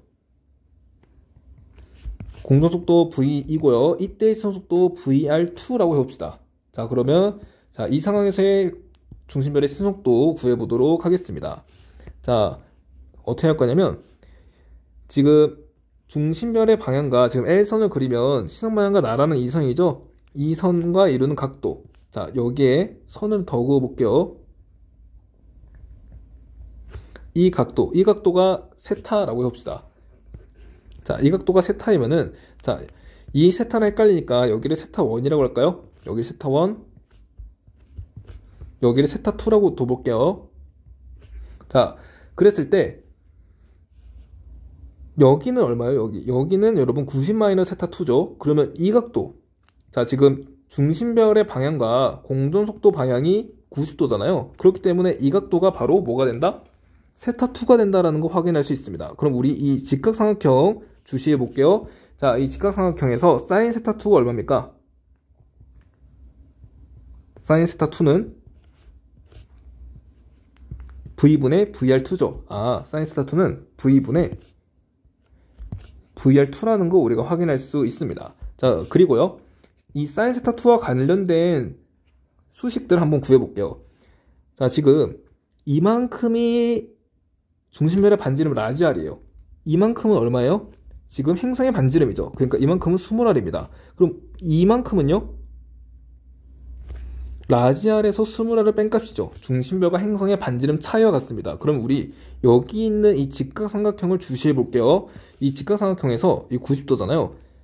사인 세타2가 얼마라는 거예요? 이거 아니에요? A분의 R-R. A분의 라지 R 빼기 20R. 이거가 같죠? 아, 그러면 V분의 VR2는 V분의 공정속도분의 이때의 시성속도는요 어떻게 구해요? A분의 라지 R 마이너스 20R로 구할 수 있다라는 겁니다. 자, 그럼 여러분 여기 식과 여기 식을 한번 합쳐볼게요. 이렇게 합쳐볼게요. 합치면 자, 여기를 분모로 그리고 여기를 분자로 한번 가보도록 하겠습니다. 그러면 V분의 VR2 분의 V분의 이거 와야죠. VR1 얘가 뭐가 된다라는 거예요. 자, 이거 분의 이거죠. 그러니까 이거 적어볼게요. A분의 라지 R 마이너스 20R 분의 A분의 이거 적어볼게요. 라지 R 플러스 20R. 자, 그러면 얘는요. 자, 이거 정리해볼게요. V 다 약분되고요. 그러니까 VR2분의 VR1 얘가 뭐가 된다라는 거예요. 이거 분의 이거니까 라지 R 마이너스 20R 분의 라지 R 플러스 20R이 된다라는 것과 같습니다. 자, 그러면 여러분 이 수식을 통해서 우리가 뭘 할 수 있어요? 이게 지금 시선속도의 비입니다. 어떤 시선속도? 지금 T1일 때 중심별의 시선속도가 VR1이고요. T3일 때 중심별의 시선속도가 VR2예요. T1일 때와 T3일 때 중심별의 시선속도의 비를 하면 자, T1일 때 여기 이 시기와 T3일 때 이 시기에 중심별의 시선속도의 비를 알면 뭘 할 수 있다는 거예요? 라지 R과 스몰 r. 그러니까 중심별과 행성의 반지름 비를 이 수식을 이용해서 유도할 수 있다라는 것을 우리가 알 수 있죠. 그래서 이걸 통해서도 중심별과 행성의 반지름을 파악할 수 있구나 라는 것으로 약간 심화학습 과정으로 파악해주면 좋을 것 같습니다. 애초에 이 과정이 말씀드렸다시피 2023학년도 대수능 20번에서 출제가 되어 있기 때문에 이 과정을 좀 더 심화시켜서 이 과정도 물어볼 수 있고요.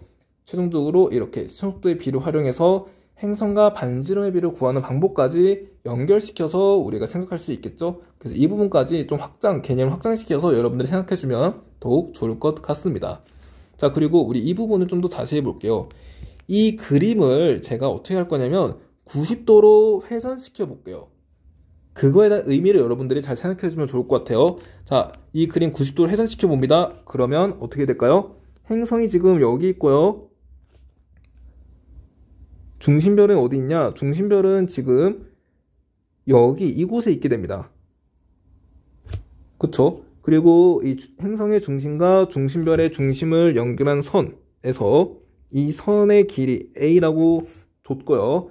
자, 그리고 자, 이렇게 보조선을 그었을 때 여기 길이는요.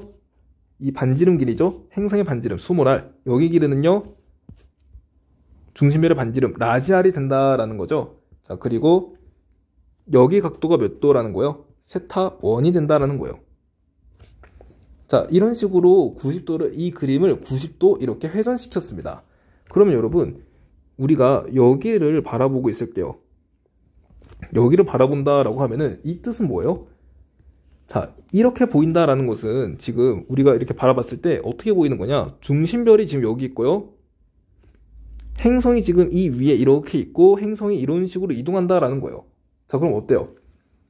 중심별 바로 위에 행성이 이렇게 이동하니까 식현상이 나타나지 않습니다. 원래는 우리가 이렇게 바라봤을 때 중심별 앞에 이렇게 행성이 위치해 있다면 식현상이 여기 나타났어야 돼요. 근데 지금 행성이 중심별 바로 위에 스치듯이 지나가잖아요. 그러면 이때는요 식현상이 나타나지 않아요. 자, 그럼 보세요 여러분. 중심별과 행성이 이런 식으로 직선일 때부터 점점 경사질 때 경사지다가 결국 이 상한가에 도달한 거예요. 경사지다가 이 상한가에 도달하게 되면 더 이상 식현상이 나타나지 않는다라는 거죠. 그래서 지금 경사를 계속해서 높여보면은 행성이 어떻게 보이냐? 행성이 여기서부터 출발해서 여기는 경사 각도가 0도일 때, 그러니까 공전궤도면의 경사각이 0도일 때, 그리고 행성이 점점점 경사각이 커짐에 따라서 올라오다가 결국에는 여기까지 도달한다라는 거예요. 이해 가나요? 여기까지 도달하게 되면 더 이상 식현상이 나타나지 않습니다. 이전까지만 해도 식현상이 나타나다가 여기 도달하면 식현상이 나타나지 않아요. 그렇기 때문에 식현상이 나타나는데 이 경사각, 공전궤도면에 경사각에 한계가 있다라는 거죠. 이 세타원이 바로 뭐가 되냐? 이 세타원이 식현상을 일어나게 하기 위한 식현상이 발생하는 데의 식현상이 일어날 수 있는 공전궤도 경사각의 최대값이 된다라는 말입니다. 이 이상 올라가면은 식현상이 일어나지 않아요. 이거보다는 좀 작아야지 그래도 식현상이 일어난다라고 우리가 말할 수 있겠습니다. 그러면 이거 어떻게 구할까요? 이거 우리가 구하려면요, 여기 있는 직각삼각형을 이용하면 되겠죠. 여기에서 사인 세타 원을 이용하면 되겠습니다. 사인 세타 원은요, a분의 라지 r 플러스 스몰 r로 구할 수 있다라는 거죠. 그래서 이 최대값, 식현상이 일어날 수 있는 공전궤도 경사의 최대값은 a분의 라지 r 플러스 스몰 r이구나를 우리가 이 수식을 통해서, 이 상황을 통해서 이 상황을 90도 회전시키면서 파악할 수 있겠습니다. 자, 그러면 이때 이 경사각에서 이 경사각을 가진 이 중심별의 최대 시성속도도 구할 수 있겠죠. 어떻게요? 지금 경사각 나왔잖아요. 경사각 나왔으니까 우리 앞에서 배운 이거 적용시키면 되겠죠. 경사각이 지금 세타 원으로 줬기 때문에 이때 시성속도의 최대값은요, 자, 앞에서 이거 유도했죠? v 코사인 세타구나, v 코사인 세타 원이구나를 이용해서, 자, 코사인 세타 원, 자, 식현상이 일어날 수 있는 공동궤도 경사각의 최대값을 가질 때의 시성속도의 최대값을 구할 수 있다라는 말이 되겠습니다. 그래서 이거는 그냥 응용 과정으로 알아주시고, 우리는 이게 중요하죠. 자, 식현상이 일어날 수 있는 공동궤도 경사의 최대값을 이렇게 구할 수 있더라 라는 것을 파악해주면 좋겠습니다. 그러니까 이 세타 원보다 크면은 식현상을 이용해서 이 외계 행성계를 탐사할 수 없다라는 거예요. 이해 가나요? 앞에서도 우리 도플러 효과를 이용했을 때 공전궤도 경사각이 90도보다, 자, 90도이면 그냥 공전궤도 경사각이 크면 관측이 어렵다라고 했잖아요. 식현상도 마찬가지입니다. 식현상도 이 세타 원이라고 하는 식현상이 일어날 수 있는 공전궤도 경사각의 최대값이 있기 때문에 이것보다 경사각이 더 크게 되면 식현상을 이용해서 우리가 외계 행성을 관측할 수 없다라는 말이 되겠습니다. 자, 이 정도로 여러분들이 이해를 충분히 해주길 바라고요. 여기까지가 식현상을 이용하는 방법이 되겠어요. 마지막으로 미세 중력 렌즈 현상을 이용하는 방법 보도록 하겠습니다. 일단 중력 렌즈 현상이 뭔지부터 파악해야죠. 중력 렌즈 현상은, 자, 여기 배경별이 있고요. 자, 여기 관측한 별이 있습니다. 그랬을 때 배경별에서 방출된 빛이 어떠한 질량을 가진 물체를 통과할 때 빛이 이렇게 굴절되면서 모이는 현상. 자, 모이게 되면 우리가 거의 관측자인데요. 관측자의 눈으로 이 배경별의 빛이 집중해서 모이게 됩니다. 그러면 밝기가 어떻게 돼요? 밝기가 높아지게 되고 밝기가 증가하고, 그리고 상이 여러 개로 관측되는 현상이 나타나는데 이를 중력 렌즈 현상이라고 말합니다. 그랬을 때 미세 중력 렌즈 현상은 중심별에 의한 중력 렌즈 현상이 일어나는 와중에 행성에 의한 추가적인 중력 렌즈 현상이 나타나는 이 미세한 중력 렌즈 현상을 우리는 미세 중력 렌즈 현상이라고 불러요. 그러면 이 미세 중력 렌즈 현상이 나타난다라는 것 자체가 행성이 존재한다라고 말하는 것과 같죠. 이 부분 좀 다뤄볼게요. 자, 여기 배경별이 있습니다. 배경이 되는 별이 있고요. 그리고 행성을 거느리고 있는 중심별이 있다라고 해봅시다. 자, 이거 행성이고 이거 중심별입니다.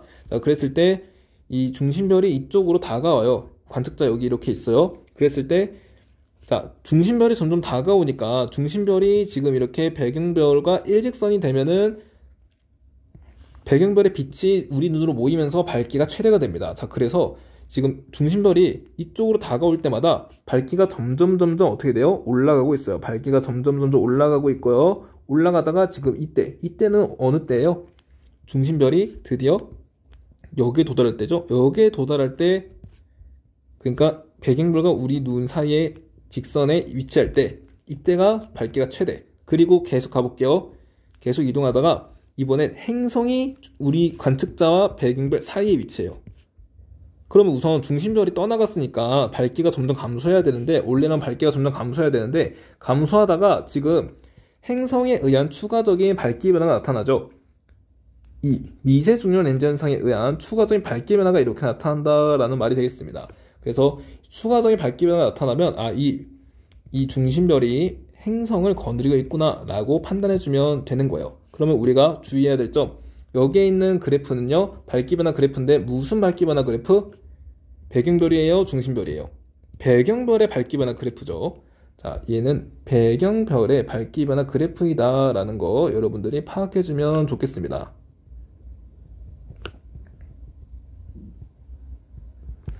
자, 그리고 이 미세 중력 렌즈 현상의 장점은요, 앞서서 말씀드렸다시피 지금 중심별의 도플러 효과를 이용하는 방법은 공동궤도 경사각에 제한이 있어요. 공동궤도 경사각이 너무 크면 관측 어렵고요. 식현상도 마찬가지로 이 수식 때문에 식현상이 일어날 수 있는 공동궤도 경사의 최대값이 있습니다. 이 이상 경사각이 크면 더 이상 식현상을 이용해서 외계 행성계를 탐사할 수 없다라는 말이 되겠죠. 그런데 이 미세 중력 렌즈 현상은 배경별 앞을 이렇게 중심별과 행성이 통과만 하면 되니까, 어찌됐든 통과하면 되니까 서로 이렇게 공동궤도면이요, 이런 식으로 수직이어도, 자, 이렇게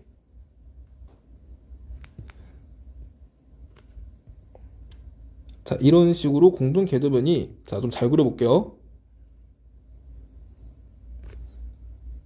자, 이런 식으로 수직을 이루어도 어쨌든 이 중심별과 행성이 지금 이렇게 통과하는 거잖아요. 통과만 하면 됩니다. 그렇기 때문에 이렇게 수직이어도, 공전궤도면 수직이어도 관측할 수 있다라는 것이 되겠어요. 그래서 공전궤도면의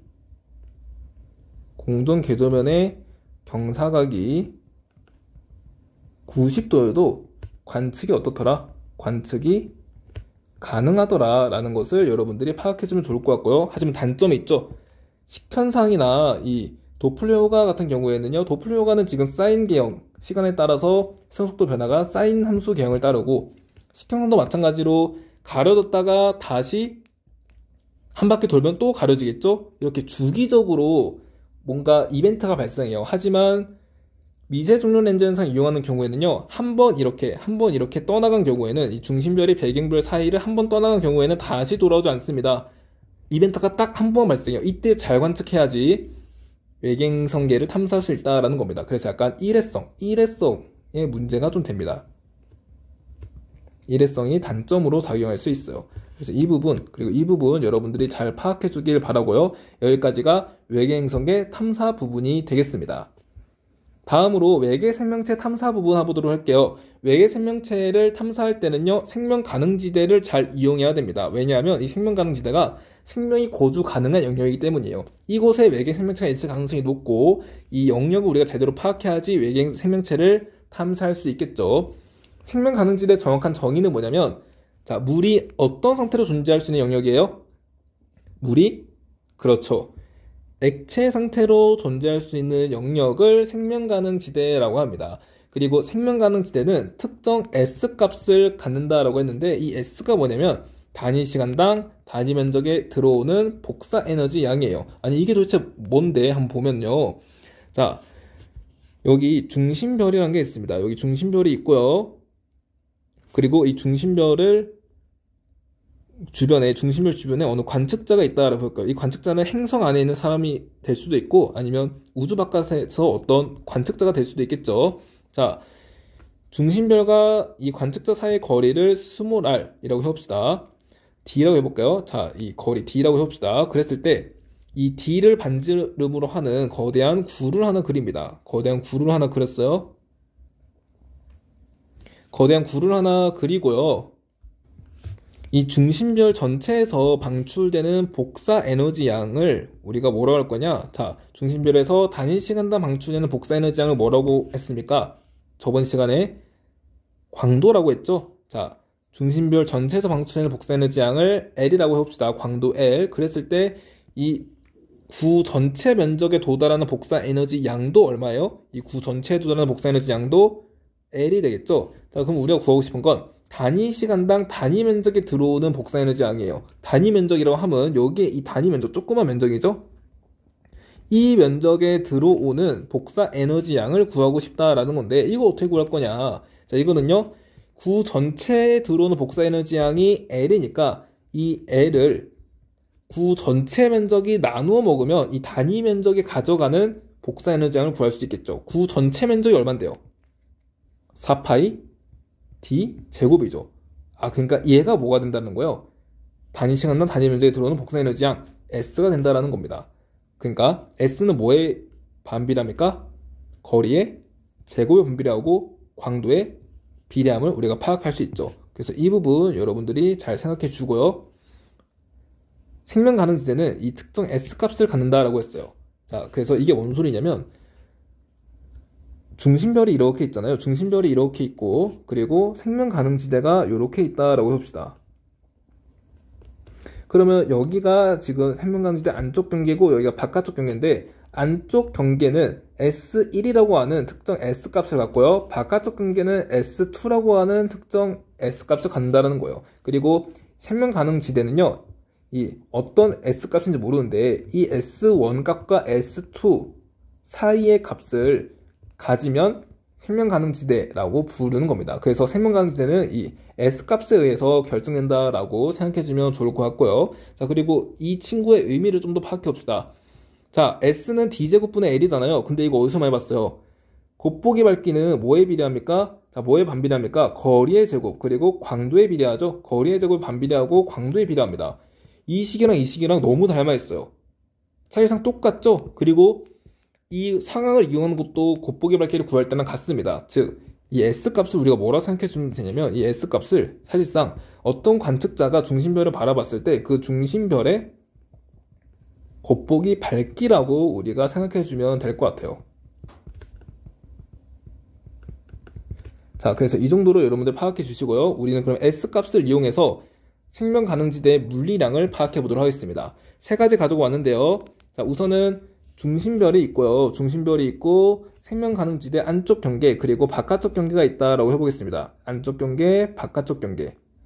그리고 안쪽 경계의 S값을 S1, 바깥쪽 경계의 S값 S2라고 해볼게요. 그리고 이 생명 가능지대는요, S1부터 S2의 영역에 해당됩니다.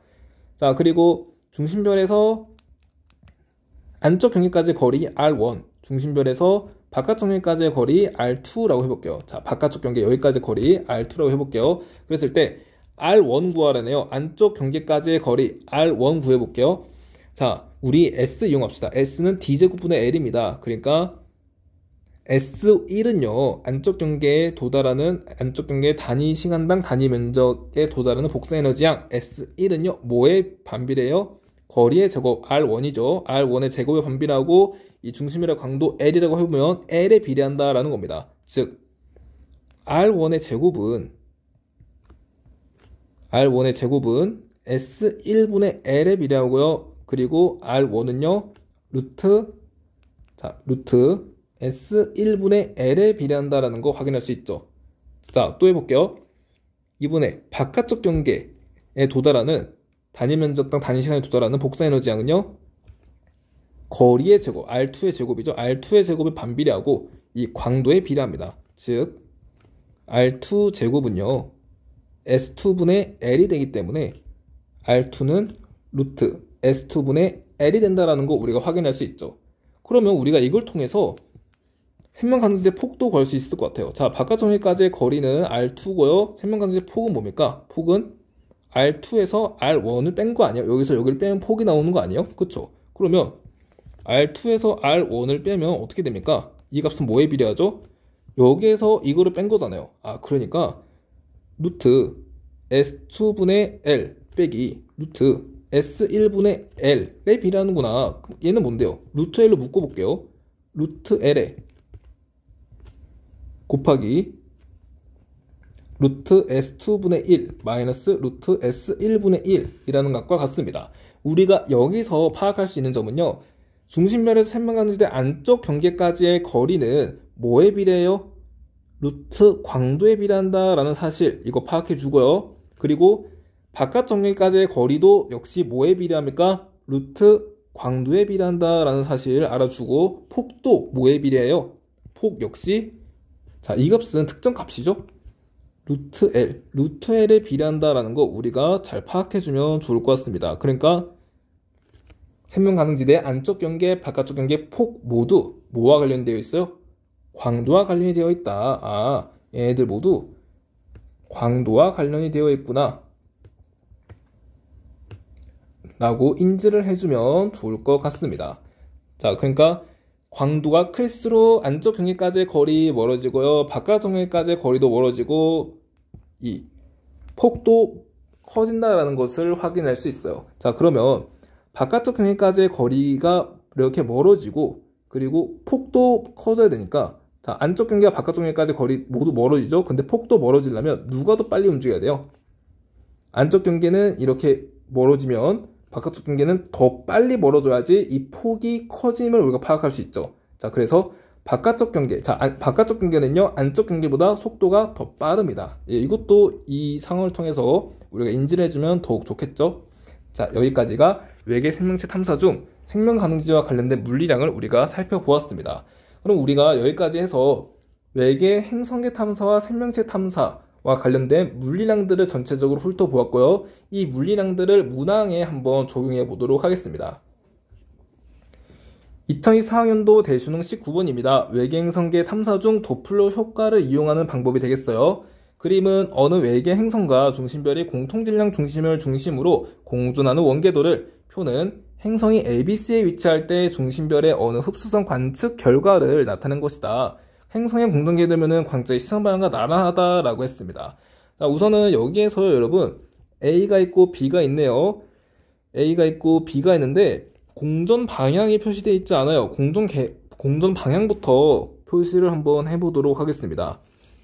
A에 위치할 때는 지금 이만큼이고 B에 위치할 때는 이만큼이에요. A보다 B에 위치할 때 관측 파장이 더 길다라는 것을 우리가 확인할 수 있네요. 그랬을 때 관측 파장은 뭐에 비례합니까? 관측 파장은 VR, 그러니까 시선 속도에 비례한다라는 거 우리가 확인했었죠. 앞에서 관측 파장은요.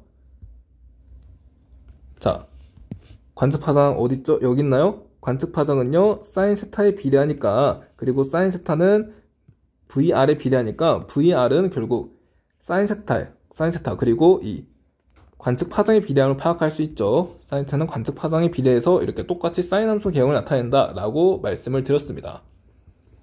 자, 그렇기 때문에 자, 여기에서 관측 파장이 길다라는 것은 시속도 크다라는 거고, 짧다라는 것은 시속도가 작다라는 거죠. 그러면 지금 만약에 공전 방향이 행성의 공전 방향이 이쪽이다, 1번이다 라고 한다면 A에서 이 중심별은요, 자, 행성과 중심별은 서로 중력조로 엮여졌기 때문에 A의 행성이 위치할 때 중심별은 여기 위치하죠. 공통점 중심 넘어 반대 방향에. 그러면 이 행성은 이 중심별은 이렇게 공전하죠. 어때요? 시선 방향이 여기니까 멀어지고 있습니다. 시선 속도가 어때요? 플러스라는 거죠. 아, 1번인 경우에 A는 속도가 플러스, B는요? B가 여기 있으니까 자, 중심별은 여기 있죠. 그랬을 때 1번으로 돌아요. 이렇게 1번으로 돌아요. 그러면 이 중심별은요, 이렇게 돌죠. 가까워지죠. 관측자로 가까워지니까 속도가 그렇죠. 마이너스라는 거 확인할 수 있습니다. 1번일 때는 마이너스예요. 자, 그리고 2번일 때 봅시다.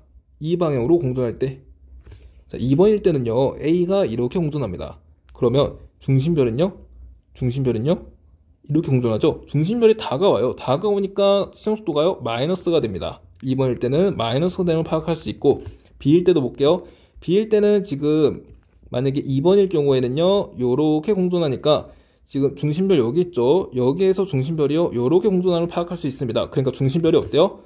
광자로부터 멀어지죠. 멀어지니까 시선속도가 2번일 경우에는 플러스가 됨을 파악할 수 있죠. 자, 그러면 정리해 볼게요, 여러분.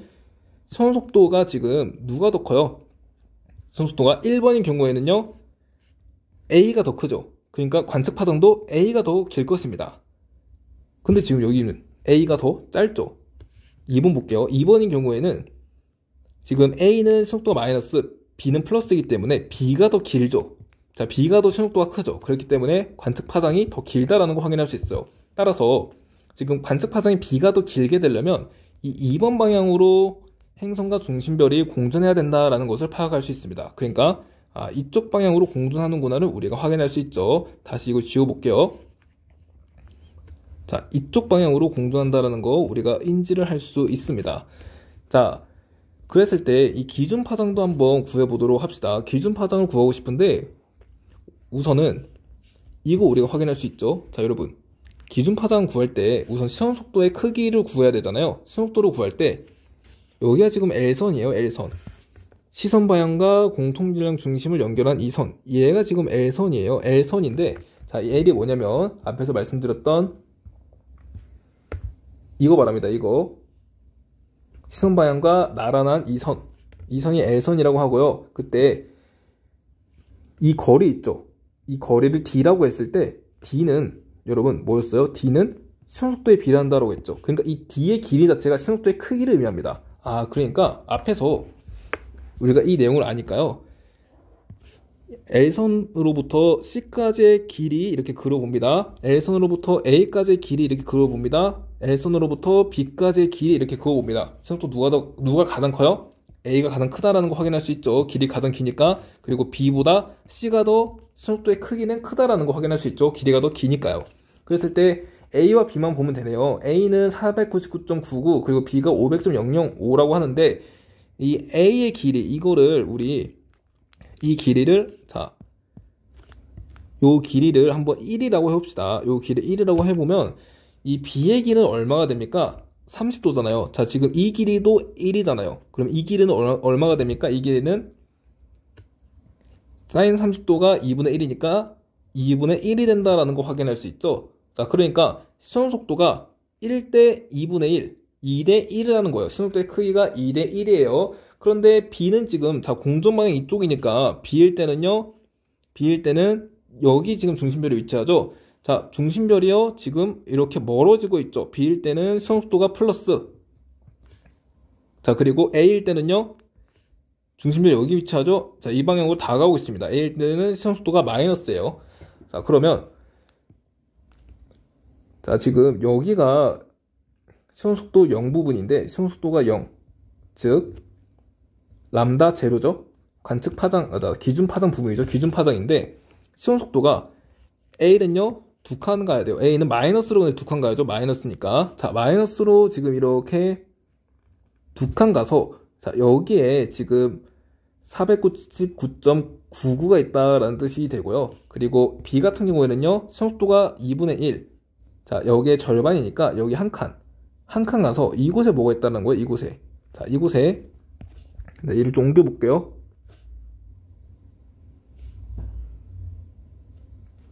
자, 이곳에 500.005가 있다라는 것을 우리가 확인할 수 있겠습니다.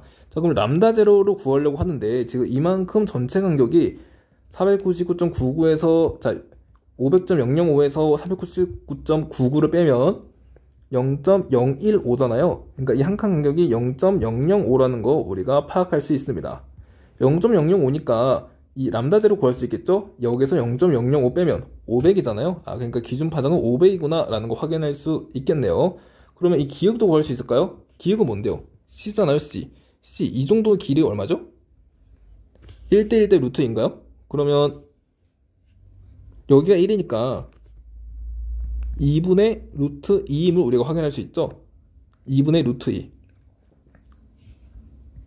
그러니까 1의 절반보다는 약간 큽니다. 그러니까 지금 C도 마찬가지로 시선속도가 마이너스일 것 아니에요. 지금 이 방향으로 공전하니까 C에서도 마찬가지로 중심별은 이렇게 다가오겠죠. 그러니까 C에서도 마찬가지로 시선속도가 마이너스일 건데 마이너스 방향으로 2분의 1 칸보다 더 가야 됩니다.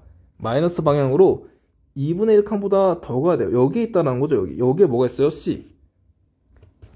C의 시속도가 여기 위치함을 파악할 수 있고 이때 관측 파장 이 정도가 되면 우리가 파악할 수 있습니다.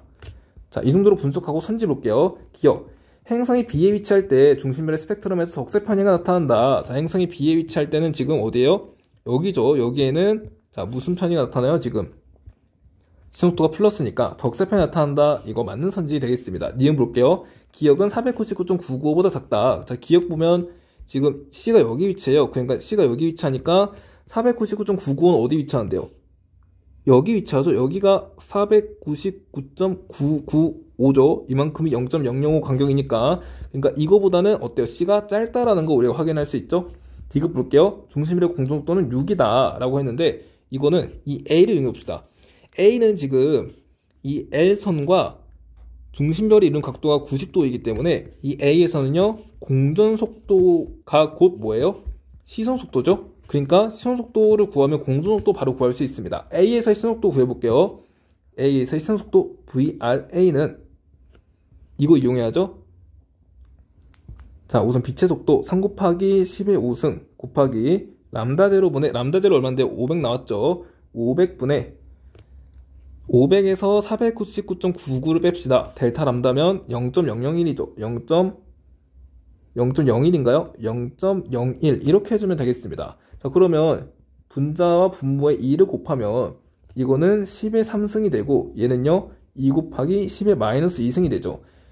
자, 이 값은 여러분 10의 마이너스 5승입니다. 그럼 10의 마이너스 5승과 10의 5승 날라가죠. 그러면 2 곱하기 3만 남네요. 그래서 6km/s이고 이 시험속도가 곧 공전속도이니까 이 값은 6km/s구나. 공전속도 6km/s네 라는 거 파악할 수 있습니다. 답 5번으로 처리해주면 되겠어요. 자, 다음은 2023학년도 대수능 20번입니다. 외계행성계 탐사 중 도플러 효과와 식현상을 이용하는 방법이 되겠어요.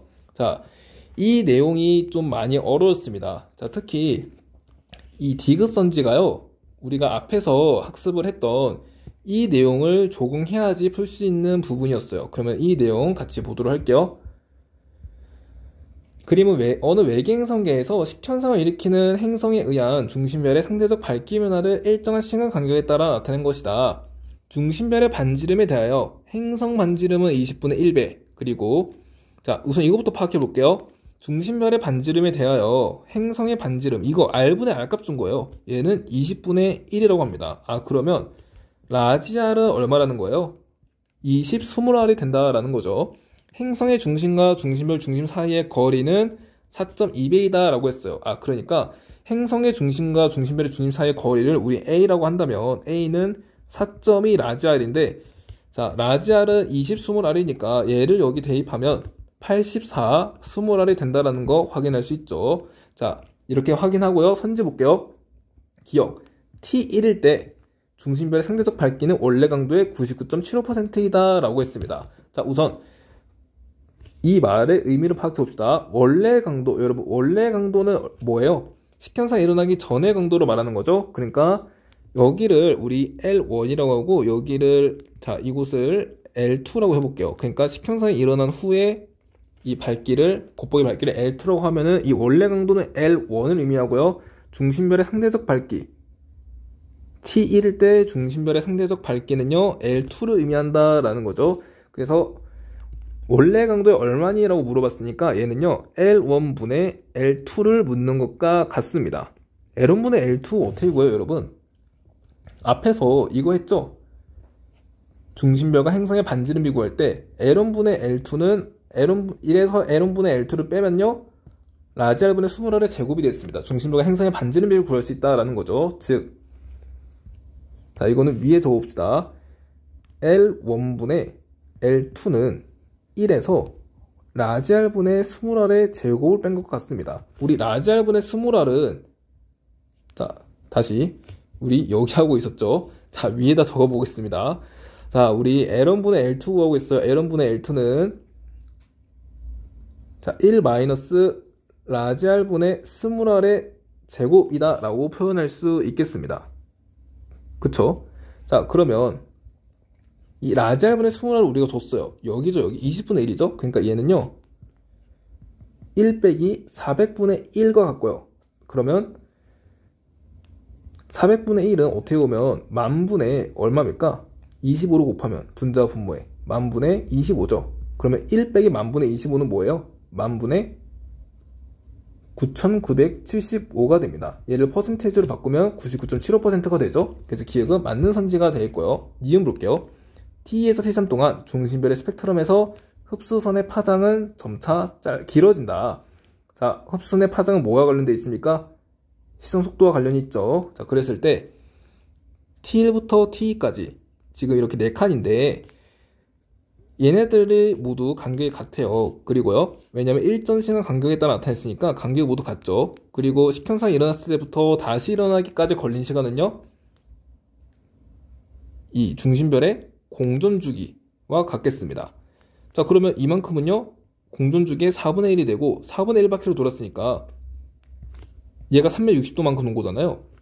얘는요 90도만큼 돌았다라고 생각하면 되겠죠. 아, 그러면 여기 중심별의 공전궤도를 그리면 공통점은 중심입니다. 그랬을 때 T1일 때는 식형상이 나타나야 돼요. 그럼 여기를 시선 방향을 했을 때 식형상이 나타나야 되니까 중심별이 여기 있다라는 것을 확인할 수 있죠. T1일 때. 그래야지 행성이 이렇게 중력적으로 연결되어 중력으로 묶여져 있을 때 공통점 중심의 반대쪽에 위치해야 되니까 행성이 여기 있으니까 행성의 중심별의 가림을 파악할 수 있죠. 자, T1일 때 그래서 중심별 여기 있습니다. T2일 때는요, 여기서 90도 회전했어요. 여기 있다라는 거죠. 여기가 T2. 그리고 T3일 때는요, 90도 회전했어요. T3일 때 여기 있습니다. 자, 그러면 이 T2일 때 시선속도를 구해볼게요. T2일 때 시선속도는 지금 이 각도가 90도잖아요. 그러면 시선속도가 곧 뭐예요? 공전속도죠. 아, 이때는 시선속도가 곧 뭐다? 공전속도가 된다라는 것을 확인할 수 있고, 그랬을 때 T2일 때 지금 무슨 방향으로 공전합니까? T1, T2, T3으로 공전하니까 T2일 때는 지금 우리 쪽으로 다가오는 방향으로 공전하죠. 그렇기 때문에 T2일 때 시선속도는 마이너스 V가 된다라는 거, 마이너스 공전속도가 된다라는 것을 확인할 수 있습니다. 자, 그리고 T3일 때는요, 여러분, T3일 때는 지금 시선망과 나란한 방향에 있죠. L선상에 위치하죠. 그리고 우리가 이 D값, L로부터 거리, 이 L선으로부터의 거리가 바로 시선속도라고 했는데, 이 시선속도 거리 자체가, 자, 이 거리 자체가 0이잖아요. 그러니까, 자, 여기에서는요, 시선속도가 0이 되면 우리가 파악할 수 있죠. 여기서는 시선속도가 0입니다. 자, 그럼 볼게요. 시선속도가 마이너스 V에서 0으로 증가했어요. 시선속도가 여러분, 증가했어요. 그러면 관측파장, 흡수선의 관측파장도 증가했음을 파악할 수 있죠. 따라서 T에서 T3 동안 중심별의 스펙트럼에서 흡수선의 파장은 점차 길어진다. 맞는 선제가 되겠죠. 자, 디귿 많이 어려운데 디귿 볼게요. 중심별의 시선속도는 A일 때가 T2일 때 4분의 1이다. 자, 우선 우리 T2일 때는 구해놨어요. 얼마라고요? T2일 때 시선속도 마이너스 V다. 자, T2일 때 시선속도는 마이너스 V가 되겠습니다. 이렇게 적을게요. 마이너스 V. 그러면 우리는 A일 때 시선속도만 구하면 돼요. A일 때가 뭐냐면 식현상이 끝난 직후, 그러니까 앞에서 이때 얘기하는 거죠. T1일 때, 이때를 말하는 겁니다. 자, T1이 뭐냐면 이 시기거든요. 여기 식현상이, 자, 지금 시작하는 시기인데 여기서는 사실상 이거는 똑같죠. 식현상이 끝난 직후. 여기나 여기는 대칭이니까 어차피 똑같죠, 상황이. 그래서 이 상황 여러분들이 생각해서 문항을 해결해주면 되겠습니다. 자, 그러면 그 상황을 그려볼게요. 자, A일 때 상황 그려보겠습니다. 중심별 이렇게 그려주고요. 자, 그리고 행성이 지금 보세요. 식현상이 끝난 직후니까 행성이 이렇게 중심별 바깥으로 빠져나왔습니다. 이 상황이에요. 여기 있는 이 상황에서 우리가 위쪽 방향에서 관측을 해볼게요. 자, 시선 방향이 이쪽입니다. 이 방향에서 관측을 해볼게요. 그러면 어떻게 되는지 한번 볼게요. 중심별 그립니다. 행성 어디 있냐면 여기 있어요, 여러분. 자, 행성이 자, 여기 이렇게 있고요. 그랬을 때 우리 시선 방향 이쪽이라고 해봅시다. 시선 방향 이쪽입니다. 자, 그리고 이 중심별의 중심과 행성의 중심을 연결한 이 선 한번 그어볼게요. 자, 이 선 사이의 거리, 이거 얼마라고 줬습니까? 이거죠. A, 84, 20R. 얘를 84, 20R로 우리 줬고요. 그랬을 때 이 선과 수직 방향으로 이 중심별이 어디로 공전하고 있다라는 얘기예요. 이 중심별이 행성이 이 중심별을 가리고 지금 벗어나고 있습니다. 그러니까 행성은 이쪽 방향으로 공전하고 있고요. 중심별은 지금 이쪽 방향으로 공전하고 있다라는 얘기가 되겠죠. 그럼 행성 공속도 지우고 중심별의 공전속도로만 생각을 해보겠습니다. 그랬을 때 우리가 구하고 싶은 거 이거예요, 이거. 이 시선 방향의 속도, 시선 속도를 구하고 싶다라는 거죠. 예, 90도고요. 공전속도 V라고 하고요. 시선 속도, 여기 시선 속도 VR이라고 해보겠습니다. 자, 그러면 여러분 여기 L선 하나 그릴게요. L선이 지금 시선 방향과 나란한 선 이거죠. 그러니까 L선 여기 하나 그려보면 여기 L선과 이루는 각도, 그러니까 여기에 점수를 하나 더 그려볼게요. 이 각도를 우리 세타라고 했을 때 이 각도가 지금 Z 억각으로 이 각도도 세타가 되면 우리가 파악할 수 있습니다.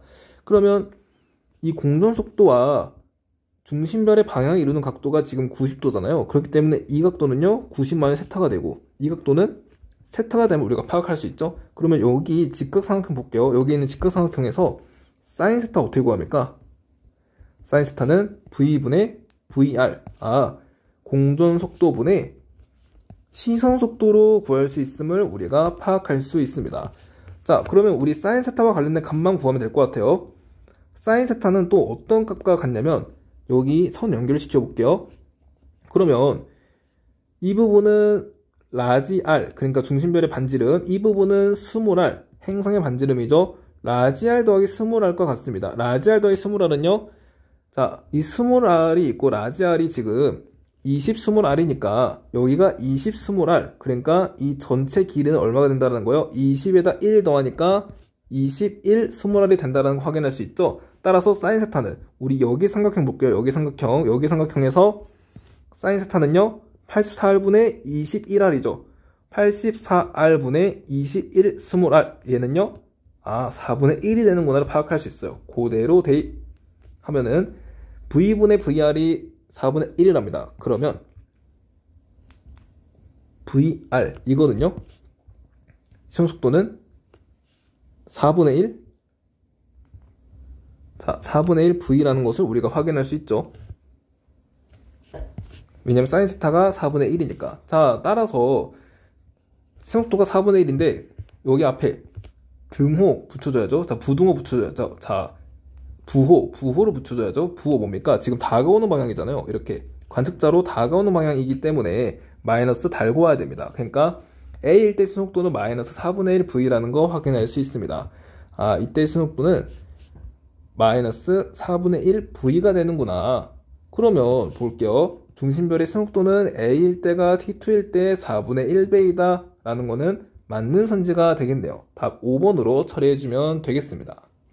자, 다음으로 가볼게요.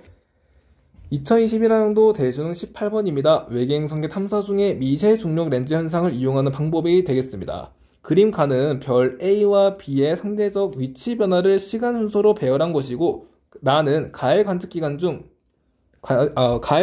동안 이 중 한 별의 밝기 변화를 나타낸 것이다. 이 기간 동안 B는 A보다 지구로부터 멀리 있고, 자, 이거 중요하죠? 그러면 B가 A보다 지구로부터 멀리 있다라는 거니까, 자, 지금 B가 여기 있고요. A는 여기 있다는 겁니다. 그리고 우리 관측자 여기에 위치하고요. 그러니까 B는 어떻게 보면 배경별이 된다라는 거죠. B는 배경별, A가 관측별이 된다라는 거예요. 그래서 우린 배경별의 밝기 변화를 관측해야죠. B의 밝기 변화를 관측해야 된다라는 겁니다. 그 별과 행성의 미세중력 현상이 관측되었다라고 했어요. 자, 이거는 우리가 방금 전에 본 그래프가 되겠죠. 선지 바로 들어가 보도록 할게요. 나의 기억 시기의 관측자와 두 별의 중심은 일직선상에 위치한다라고 했는데, 기억에서는 지금 행성에 의한 미세 중력 렌즈 현상이 나타납니다. 그러니까 기억 1때는요, 배경별이 이렇게 있을 때 행성이 어디 있냐? 행성이 여기 있다라는 거예요. 그리고 A가 여기 이렇게 있다라는 거죠. 그러니까 지금 기억 시기의 여기 관측자와 두 별의 중심이 일직선상에 위치하는 게 아니라 행성과 이 배경별이 일직선상에 위치한다 라고 볼 수 있겠죠. 기억은 틀린 선지. 니은 볼게요. 나에서 별의 곱보기 등급 최대 변화량은 1등급보다 작다. 자, 곱보기 등급 최대 변화량이 약 3등급입니다. 다시 곱보기 밝기의 최대 변화량이 약 3배예요. 3배. 근데 1등급은요. 약 2.5배의 밝기 차이가 나타납니다. 2.5배예요. 2.5배. 자, 그렇기 때문에 곱보기는 최대 변화는 1등급보다는 크다라는 거 우리가 확인할 수 있죠. 이건 틀린 선지. 디귿, 나로부터 A가 행성을 가지고 있다는 것을 알 수 있다.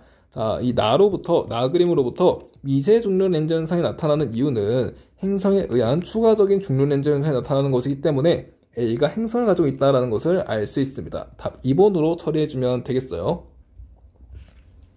자, 마지막 2022학년도 9월 모의평가 6번 가보도록 하겠습니다. 외계 생명체 탐사와 관련된 문항인데 특히 생명가능지대와 관련된 문항 되겠어요.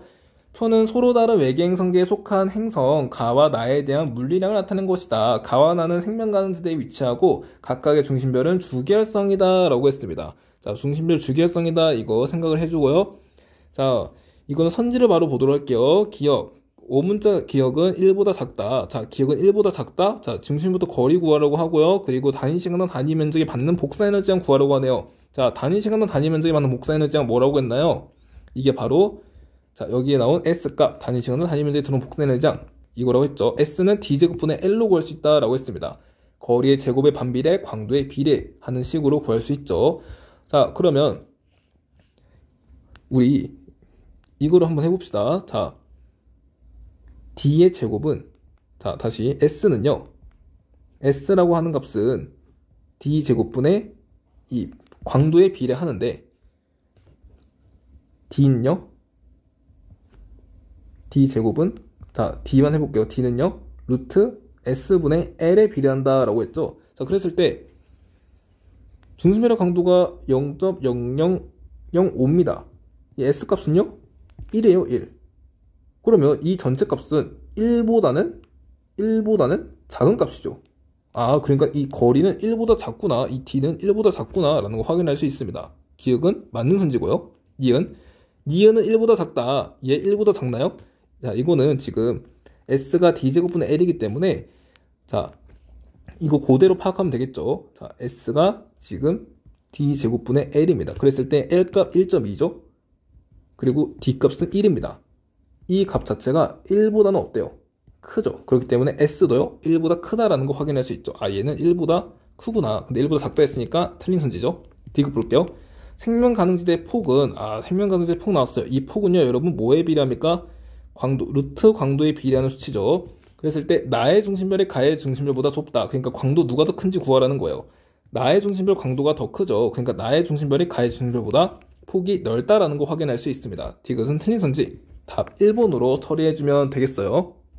자, 그래서 오늘 여기까지 외계 행성계 그리고 외계 생명체 탐사에 대해서 정리를 해보았고요. 이번 영상도 마찬가지로 수능 공부에 도움이 되기를 바라겠습니다. 네, 영상 시청해주신 여러분들 이번에도 모두 고생 많으셨습니다.